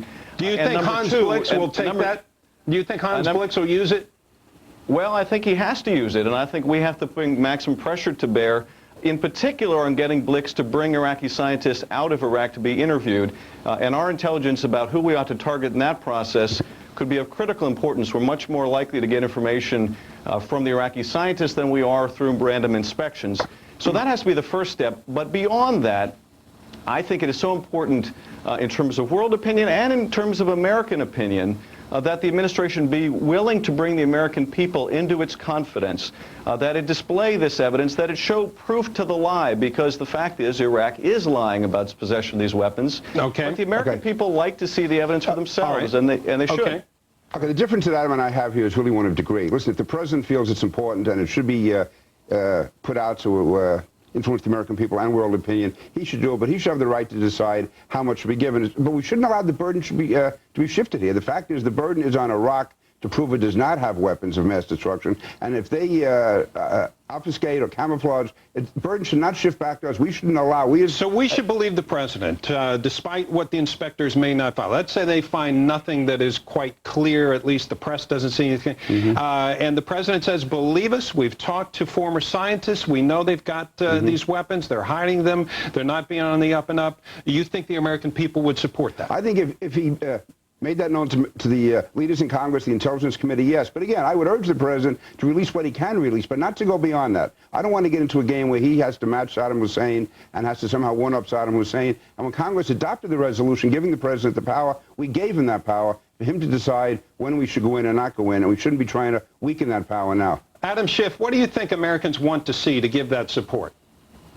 I think that Americans believe the president, they believe he's honest, and that we have the evidence. But nonetheless, I think the American people would like to see the proof. They would like to see the evidence that we have that demonstrates that Iraq is unequivocally lying about this. And beyond that, I think this is within the power of the administration to do without divulging too much information about our technological or human sources of intelligence. What happens if the UN says, you know what, that's not enough? The UN disagrees. You know, we don't agree with the U.S. Well, you know, this country and the administration already have the authority to use force if it decides to do so. And you would support that? But we will pay a heavy price in terms of our cooperation around the world, not only in the Iraq conflict, but we will also pay a continuing price in the broader war on terrorism if we basically say to the world that we have the proof, we're not going to show it to you, we're just going to say basically we have it and you've got to take our word for it. All right, Adam Schiff, thank you. Peter King, last word here. Yeah, I would just say in no event can we allow the UN to have a veto power over American foreign policy, and I do have faith the president will do the right thing. Gentlemen, thank you. Peter King here, Congressman from New York, and Congressman Adam Schiff in Los Angeles. Thank you, gentlemen. All right, and North Korea doing some serious rattling lately. Is it just a lot of bluster, or is it a serious threat to the U.S.?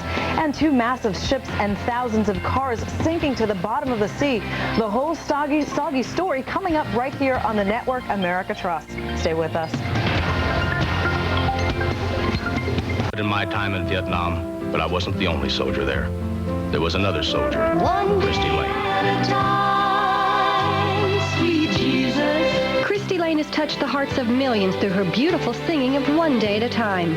I'm only human. And now, with all the turmoil in the world today, you will find faith and inspiration in these 47 classics.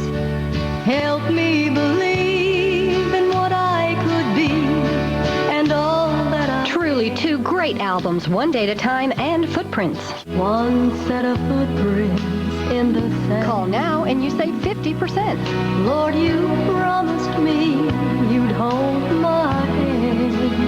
I believe in angels, something good in everything I see. Songs of comfort and strength.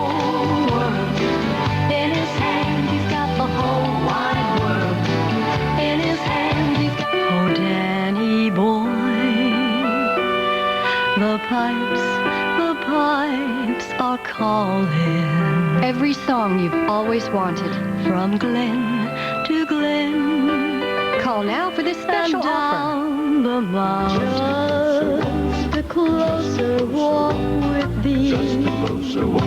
One day at a time. Sweet Jesus.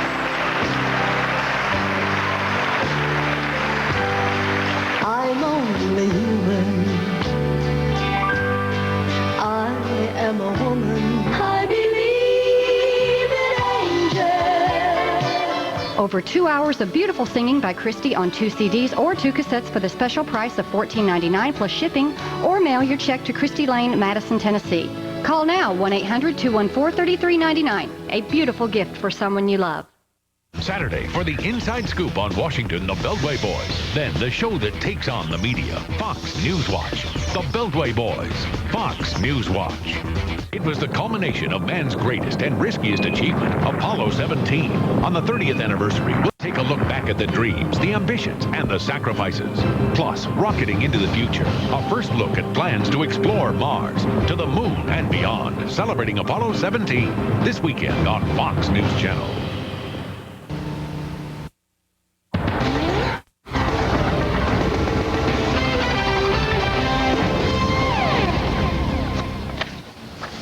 men believed to belong to al-Qaeda are under arrest in Jordan for the assassination of an American diplomat. Lawrence Foley, you may recall, was shot to death in front of his home in October.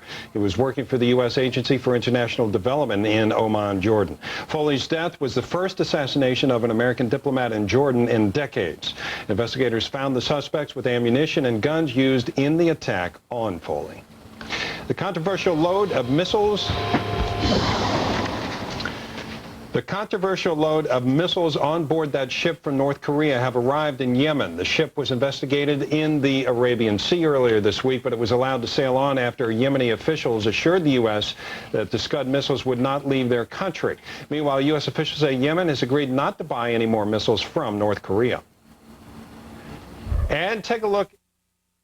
We have coming up on here 2 cargo ships colliding today in the English Channel, both sinking along with nearly 3,000 cars and 77 cargo containers that were on board.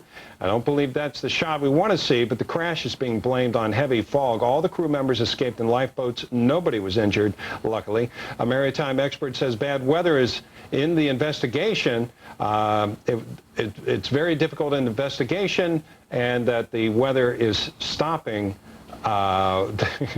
Let's just move on here, okay? Derry, get me out of this. Sometimes it's like that. A car bomb explodes outside a restaurant near the center of Pristina, Kosovo. It happened yesterday on Bill Clinton Avenue. Yes, Bill Clinton Avenue. And injured a couple dozen people, some seriously. The blast went off just one day before a visit by 15 UN Security Council ambassadors. The province has been run by the United Nations since 1999, following NATO's attempt to stop ethnic violence.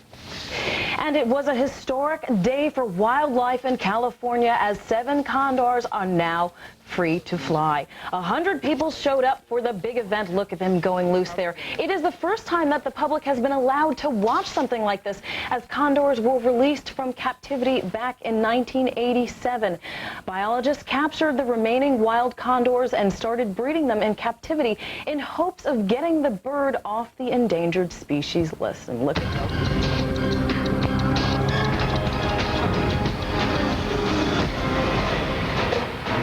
UN teams checking out a dozen sites in Iraq today. It's the heaviest day of inspection since they returned to Baghdad last month. They visited chemical, biological, nuclear, and missile sites in and around Baghdad looking for suspicious activity. Steve Harrigan is in Baghdad with more. Steve.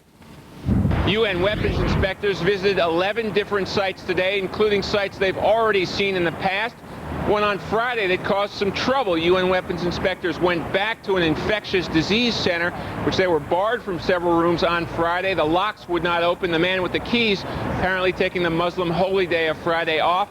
That created about a 2-hour delay. Weapons inspectors used a hotline for the first time. A senior Iraqi official came with a drill. They decided not to use that drill. Instead, the weapons inspectors sealed the doors so no one could get in or out.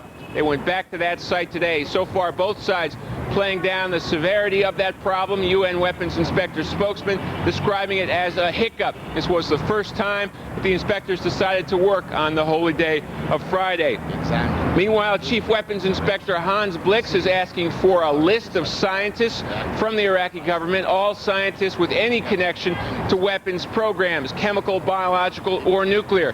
He said he wants this list within 2 weeks. The inspectors have the powers under the UN declaration to take Iraqi scientists in private here and interview them, even to take them outside of the country with members of their families to assure a complete, full, and safe process. But so far, they have chosen not to do that. Hans Blix says he doesn't want to run an abduction agency, but it looks like the wheels are getting into motion for interviews with scientists to start sometime down the road. In Baghdad, Steve Harrigan, Fox News. Our Tony Snow traveled to Baghdad this past week for an exclusive sit-down with Iraq's #2 man. On the agenda, the so-called arms declaration and Iraqi denials that it has weapons of mass destruction. Perhaps most revealing what Deputy Prime Minister Tariq Aziz had to say about the White House plans to liberate Iraq from Saddam Hussein's iron grip. It is not the responsibility of the American government to liberate Iraq. Iraq is not occupied. Iraq is run by its own people, people who are elected by their own nation, people who are loved by their own nation, trusted by their own nation. Why should America interfere in the internal affairs of Iraq? Let the Americans mind their own business. Yes, you can see the entire interview with the Deputy Prime Minister of Iraq, Tariq Aziz, exclusively on Fox News Sunday with Tony Snow. Don't watch those other Sunday programs. This is the one that's growing by leaps and bounds and is interesting with interviews like this. It's an exclusive. That's right, an exclusive interview. Of course, I'm shamelessly promoting Tony, but check it out, your local listings for time and channel for Tony Snow tomorrow on Fox News Sunday. He's such a nice guy. All right, another day of chaos as strikes continue in Venezuela, and the fallout could, yes, affect how much you pay for heat this winter. Fox correspondent Orlando Salinas joins us live from Caracas. Orlando. Dari, good to see you this afternoon. This national strike here in Venezuela now entering its 12th day, nearing the second week, and in a country of some 25 million people, from all the reports that we can tell, millions of folks are joining this strike as the days go by. Let's hear now the official U.S. line on what's happening here in Venezuela. But at the end of the day, it's important to note that this is up for Venezuelans to solve. We can make all the statements that we want. We can get the OAS to discuss things. We can get other countries to make statements. But at the end of the day, this is up to Venezuelans. National TV stations here in Caracas have become armed fortresses after pro-government forces earlier this week actually moved into several of these TV stations here in Caracas, moved in, started destroying equipment and beating up some of the employees that were there inside those TV stations. We've also been told that around some of those TV stations there's been some concern that sharpshooters were actually near those stations. Now, what began as a labor strike has grown into really a demand by the opposition that the Venezuelan president, Hugo Chavez, stepped down immediately. Now, since April, nearly 30 people have been killed, hundreds more hurt. Trying to mediate some sort of peaceful solution here is the Organization of American States, the OAS. Now, we spoke with the Secretary General late last night. He told Fox News that President Chavez and representatives of the opposition are sitting at the talk table. There's a whole lot of anger, some yelling, but not a whole lot of actual listening going on. Now, in the streets, both sides are out there, the opposition as well as pro-Chavez forces. They're holding massive rallies. These talks that we're told actually within a few days, whatever gasoline is left here in this part of Caracas, really in some parts of the country, will be gone. People, we're told, will be stuck, and when that happens, there is some concern that people at that point will start panicking, and we're told that that's when things could possibly get ugly. For his part, President Chavez refuses to resign, even though the opposition says that he's taking their country towards socialism, something they don't like. Now, again, the Bush White House says whatever happens here in Venezuela is going to be up to the people and, of course, their president to decide. The future, he says, is in their hands. We're live right now in Caracas, Venezuela. Orlando Salinas. Dari, back to you. Thank you, Orlando, for that report. Some strong anti-American words coming out of North Korea. So, should the U.S. feel threatened by this small communist country? And a warm welcome to some snow in the Sierra Nevada mountains. Boy, that looks like fun. Details on the storms hitting California. Then, will there be a big fat Australian wedding for the Oscar-winning actor Russell Crowe, that guy who has that bad temper? And if yeah, so, will anybody get beat up during it? Who could be the next Mrs. Crowe? Who wants to be the next Mrs. Crowe? We'll talk about it coming up.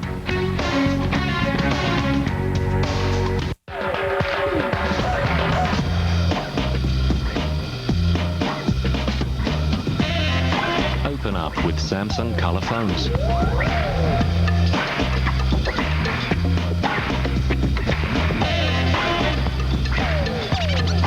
The new Samsung Color phones with internet access. True vivid colors to express the real you.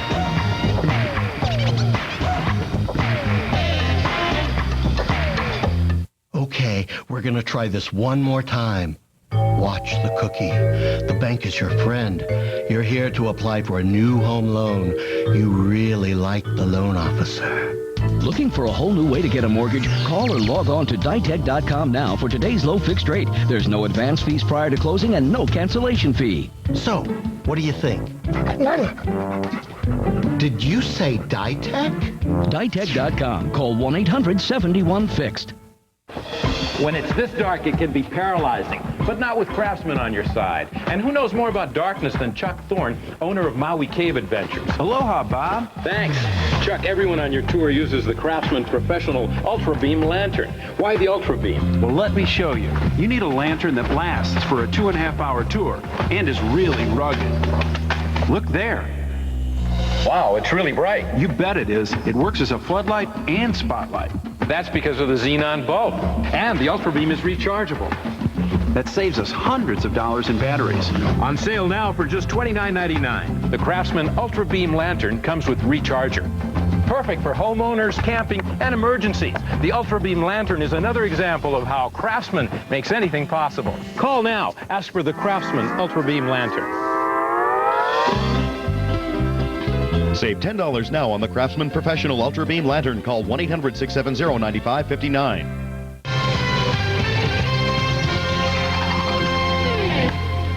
All right, let's get a check of what's coming up. Top of the hour. For that, we go to Paige Hopkins in Fox Central. Hi, Paige. Hi, Bob. We have a lot for you coming up in the next 2 hours of Fox News Live. Of course, we're going to follow all the developments in our war on terror and weapons inspections in Iraq. Also, we're going to examine the political implications of Senator Trent Lott's recent statements and, of course, his apologies. Will Democrats be able to use them for political gain against Republicans and the White House? Also, new details coming out about Winona Ryder and how she was able to get her hands on all those prescription drugs. All that and the latest breaking news when Greg Jarrett and I see you in about 15 minutes. Back to you, Bob. All right. Thanks, Paige. Well, North Korea, despite international pressure, their nuclear program will go on. And now they say they're ready to, quote, deal bitter death and defeat to America. So should North Korea be the main focus of President Bush's axis of evil? Joining us now to talk about it, the director of the Non-Proliferation Project is Joe Cirincione. Thanks so much for being with us, Joe. Okay, so they admit to having a secret project to enrich uranium weapons production, that back in October. And then on Thursday, they say they're going to restart this program. I mean, are they not a bigger threat to us than Iraq at this point? Well, you know, there's a very strong argument that, in fact, they are. All the weapons that we worry about in Iraq, chemical, biological, nuclear weapons, North Korea has in larger quantities. Yeah. North Korea has plutonium. They have uranium. They could break out and make a nuclear weapon within a year if they haven't already. So this requires our urgent attention. It's not something we can put on the shelf, and as one U.S. official said today, we can only deal with one rogue state crisis at a time. Unfortunately, we have at least two facing us right now. So how does that affect plans for us with Iraq and what's going on right now? Potentially, it could disrupt whatever war plans the U.S. has. For example, right now what North Korea is doing is slowly unfreezing its nuclear weapons production facility. It announced that it was going to restart what it claims is a civilian reactor, but which in fact is used to create plutonium. It will take about 2 months for it to start up this reactor. Well, that's about the time that the U.S. might engage in military action in Iraq, about the end of January or so. It'd be very difficult for the U.S. to mobilize international coalition to deal with two crises at the same time. You know, couldn't this potentially be a bit of a messy position for the U.S. and also the UN if, in fact, say we were to kind of ignore or put on hold these latest developments with North Korea and continue yet to pursue Iraq?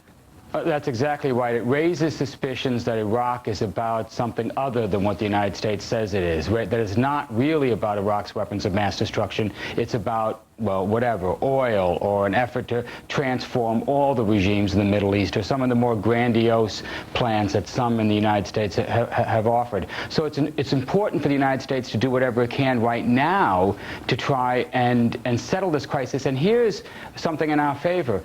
North Korea, unlike Iraq, wants to negotiate with the United States. One of the reasons they've taken these dramatic steps in the last couple of weeks is in their own perverse way to get U.S. attention, to bring the U.S. back to the bargaining table. They want face-to-face talks with the United States to deal with their nuclear and missile programs. Yeah, you know, Joe, I was actually wondering about that. I'm curious to know if, in fact, North Korea could be perhaps less threatening to us because they're more sophisticated. They have more, you know, we're in effect, Saddam is sort of acting like a child and we're spanking the child, but yet North Korea is a real threat. They really do have things. They have a reason to pretty much come to the table and feel pretty secure. Yeah, well, as you're showing right now, they have 1 million men under arms. They have 10,000 artillery tubes trained on Seoul. There is not a good military option in North Korea, because anything we do, for example, say, take out the reactor, bomb the reactor, could immediately result in a cataclysmic war in the Korean Peninsula that could cause the lives of hundreds of thousands of people. So this is a very serious, volatile situation. But as you just point out, these people, however crazy they may seem, are actually very rational. They want to make a deal. And to be perfectly blunt about it, we could basically buy the North Korean missile and nuclear program. All we have to do is negotiate the price. So maybe this now answers my next question. Who is more dangerous or and unpredictable, Saddam or Kim Jong? It depends how you play it. Right now, because of the two things we have going with Iraq, the military buildup and the inspectors, we basically have Saddam in an iron box. He ain't going anywhere. Any false move and we're prepared to invade. And while inspectors are in the country, it's extremely difficult, maybe impossible, for him to do any ongoing production of any chemical or nuclear and perhaps even biological weapons. With with the Korean situation, what you have is a situation where they want to negotiate, but if we continue to ignore them, they're going to continue to unfreeze their program, and they're going to take more and more desperate measures to get our attention. So you can't just put them on the shelf. You've got, at some point, and perhaps soon, deal with North Korea. Understood. Joe Cirincione, the director of the Non-Proliferation Project. We do appreciate that information. Thank you for having me. Well, folks in North Carolina finally getting back to normal after a big early blast of winter weather. Let's take a look. We'll take a look and check out your weather where you are then. Sorry, ladies, but the Hollywood heartthrob Russell Crowe is off the bachelor's list. The guy with the temper. Am I wrong about this, or can you actually smell him across the screen? Am I wrong about this? He's getting ready to tie the knot. Also, Mr. Saturday Night, Al Gore. Who else? Well, that might surprise folks, but the guy critics accused of being a bore is cracking some jokes of his own. We'll see who's getting the last laugh coming up on Fox.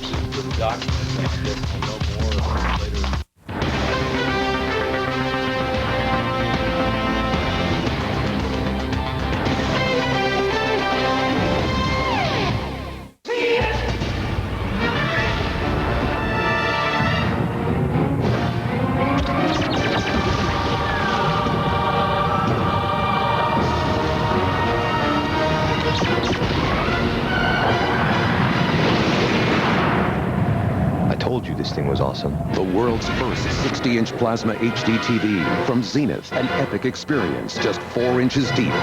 From the high-definition authority, Zenith. You know, hon, you could always stay with Fran and Carl. Ah, you think I'm a hotel? Maybe we should just get a room when we get into town. We're booked. Why don't we call your brother Jeff? He's always traveling. And always on short notice. The best deals? It's a no-brainer. Hotels.com. Hotels.com. Save on thousands of hotels worldwide. Yes! Hotels.com. The best prices at the best places. Guaranteed.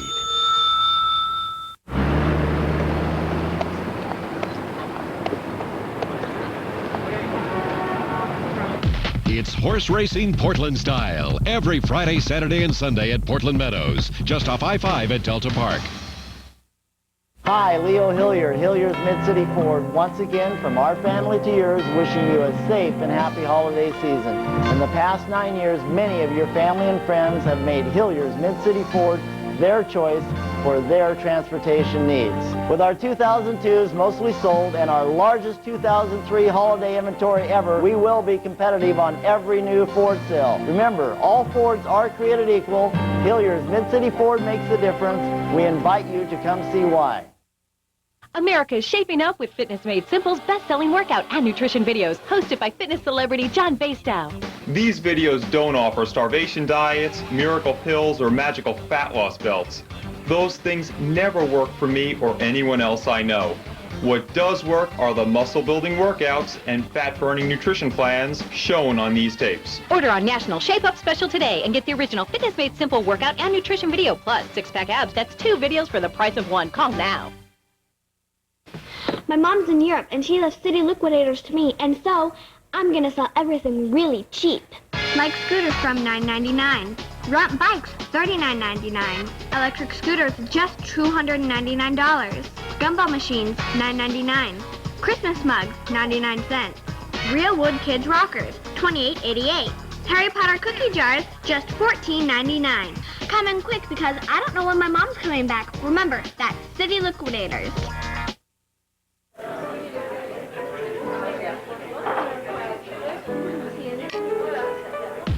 Horse racing's back in town at Portland Meadows. Join us for high-velocity, turf-pounding action every Friday, Saturday, and Sunday.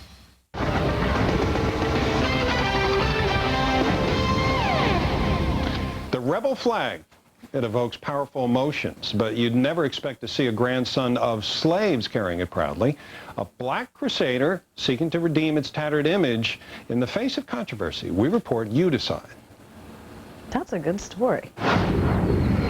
It's an unusual image, the grandson of black slaves proudly waving the Confederate flag. I'm walking to expand the knowledge about folks who look like me, who earned a place of honor and dignity under that flag. I'm marching for my Southland of America. H.K. Edgerton says the flag has been tainted by hate groups and demonized by historians. He's marching from North Carolina to Texas to set the record straight. When you first walk into a community like this town we're in, what kind of reaction do you get? I get all kinds of reactions. It doesn't make any difference which community it is. People laugh, they smile, they curse you, they praise you. The one thing about this flag is that it's always going to evoke an emotion with an exclamation mark. He couldn't go in an all-black neighborhood, with that, because it'll defend them. Naysayers accuse Edgerton of defending a symbol of slavery, but this Dixie loyalist has won many supporters. I'm real happy to see that. If I was able to walk, I'd walk with him. We want to know if you'll come to our school and talk to us. In Dixieland, I'll take my stand to live and die in Dixie always. Speaking at schools along his route, Edgerton challenges conventional teachings about the Civil War. That the Christian white folks in the Southland of America were not responsible for the institution of slavery. Our whole country had a part to play in that. Ironically, this Confederate crusader once headed a local chapter of the NAACP, an organization lobbying to remove the flag from public buildings. Good morning, ladies. How y'all doing? I am a former president of NAACP. One of the most honorable things I ever did. But to attack my flag and my heritage and who I am as a Southerner, that don't sit well with me. That is not the direction that I think that the NAACP should have been going in. Edgerton's direction westward as he continues his 1,400-mile journey to defend what he considers a symbol of pride for Southerners of all races. In Monroe, Louisiana, Jonathan Seri, Fox News.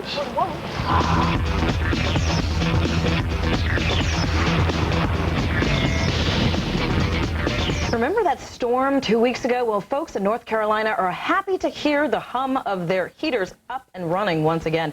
State power officials say service has finally returned to normal after that ice storm more than a week ago. Thousands of people were left in the dark and cold during the peak. And now to Northern California, a series of powerful Pacific storms are being welcomed with open arms. Take a look why. Businesses in Sierra Nevada mountains thrive on this weather, adding a nice base of snow for the resorts. It also sets the pace for their ski season. Yeah. And now, word of this. Get it. A tornado warning in California. Well, let's get a check about this with meteorologist Don Morelli. He's in the Fox Weather Center. Tornado in Northern California this time of year. It's unbelievable. We've had crazy weather in the east, and now all the crazy weather has shifted out west. Let's take a look at what's going on. It's a wild west situation now. We have the wind and rain moving in the coastal sections. That tornado warning, by the way, was a couple hours ago off the Eureka coast there around Cape Mendocino. No confirmation of anything really being damaged or anything, but just goes to show you how powerful this storm is. We've had high elevation snows as well, with the snow level around 6,000 feet, dropping down to around 4,000 feet tomorrow in the northern Sierra Nevadas of California. We also have, believe it or not, avalanche concerns for the eastern slopes of the Cascades in Washington. So a wild west is going to be the menu for the next 24 hours. The other area of concern is up to the northeast, where winter mess is continuing. We have this situation that'll continue for another 12 to 18 hours as the storm system winds up and moves off to the northeast. But some heavy snows are possible through portions of Maine. You see temperatures above freezing, so most sections of the country really, really very nice through the midsection of the country. 64 degrees in Denver, the place to be on this Saturday afternoon. Derry?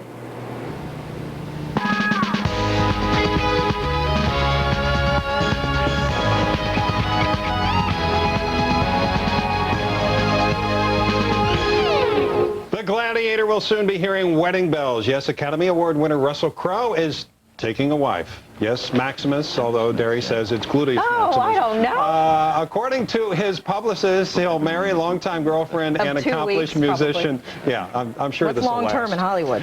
Danielle Spencer is the betrothed, and no date has been announced. There's a picture of Danielle Spencer.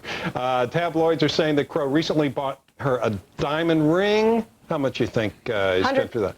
$100,000. Oh, I was going to say $100. All right. Former Mayor Rudy Giuliani, New York Mayor, and Arizona Senator John McCain are alumni hosts of Saturday Night Live. And now Al Gore is going to join that club. Our own Bill McCuddy has a little preview of what you might see tonight.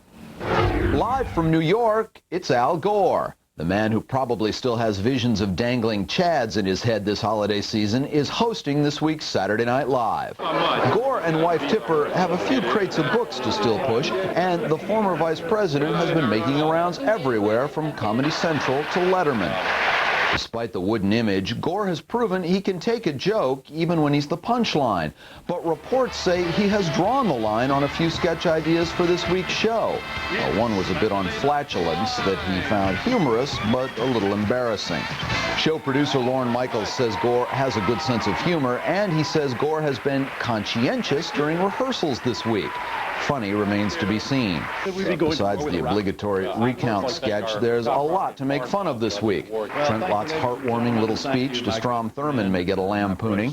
Sean Penn's visit to Iraq may also inspire the writers and Gore to crack a joke or two. SNL is on something of a roll. Critics like what they see this year, and apparently so do audiences.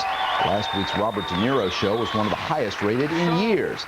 So tonight Al Gore goes where colleagues like John McCain and Steve Forbes have before him, Studio 8H in Rockefeller Plaza. And if the ratings are low, he'll ask for a recount. With a rim shot, I'm Bill McCuddy, Fox News. We'll see how that is. Thank you. That's going to do it for us. Thanks for being with us. I'm Derry Alexander. And I'm Bob Sellers. See you tonight at 10 o'clock. Coming up next, Greg Jarrett and Paige Hopkins with more Fox News Live. Stay with us. Have a good day.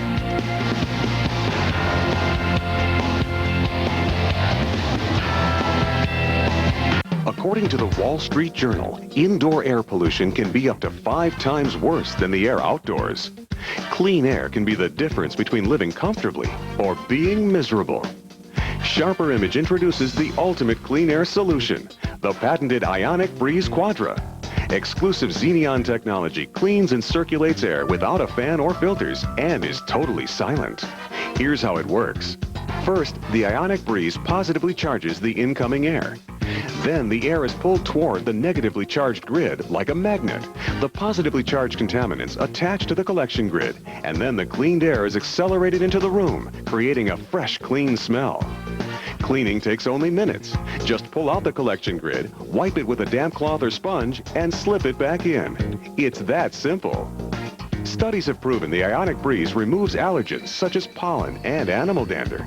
It even removes airborne bacteria and some harmful chemicals from carpeting, paint, and household cleaners. It powers through smoke and offensive odors and leaves your house smelling fresh and clean. Don't be misled by the prices of other filters. Over 5 years, hidden costs of filter replacements and electricity can add up to over $1,000. The Ionic Breeze Quadra requires no filters and uses almost no electricity. Try it in your home for 2 months. If you don't love it, send it back. Sharper Image will give you a full refund. Through this exclusive offer, Sharper Image will send you a free bathroom Ionic Breeze. This compact plug-in helps even dirty bathrooms smell fresh and clean 24 hours a day. The $69 bathroom Ionic Breeze is yours free when you order today. And that's not all. Call now and be sure to ask about free shipping. Call 1-800-358-8555. Help eliminate chemicals, allergens, and odors with the Ionic Breeze Quadra. That's 1-800-358-8555.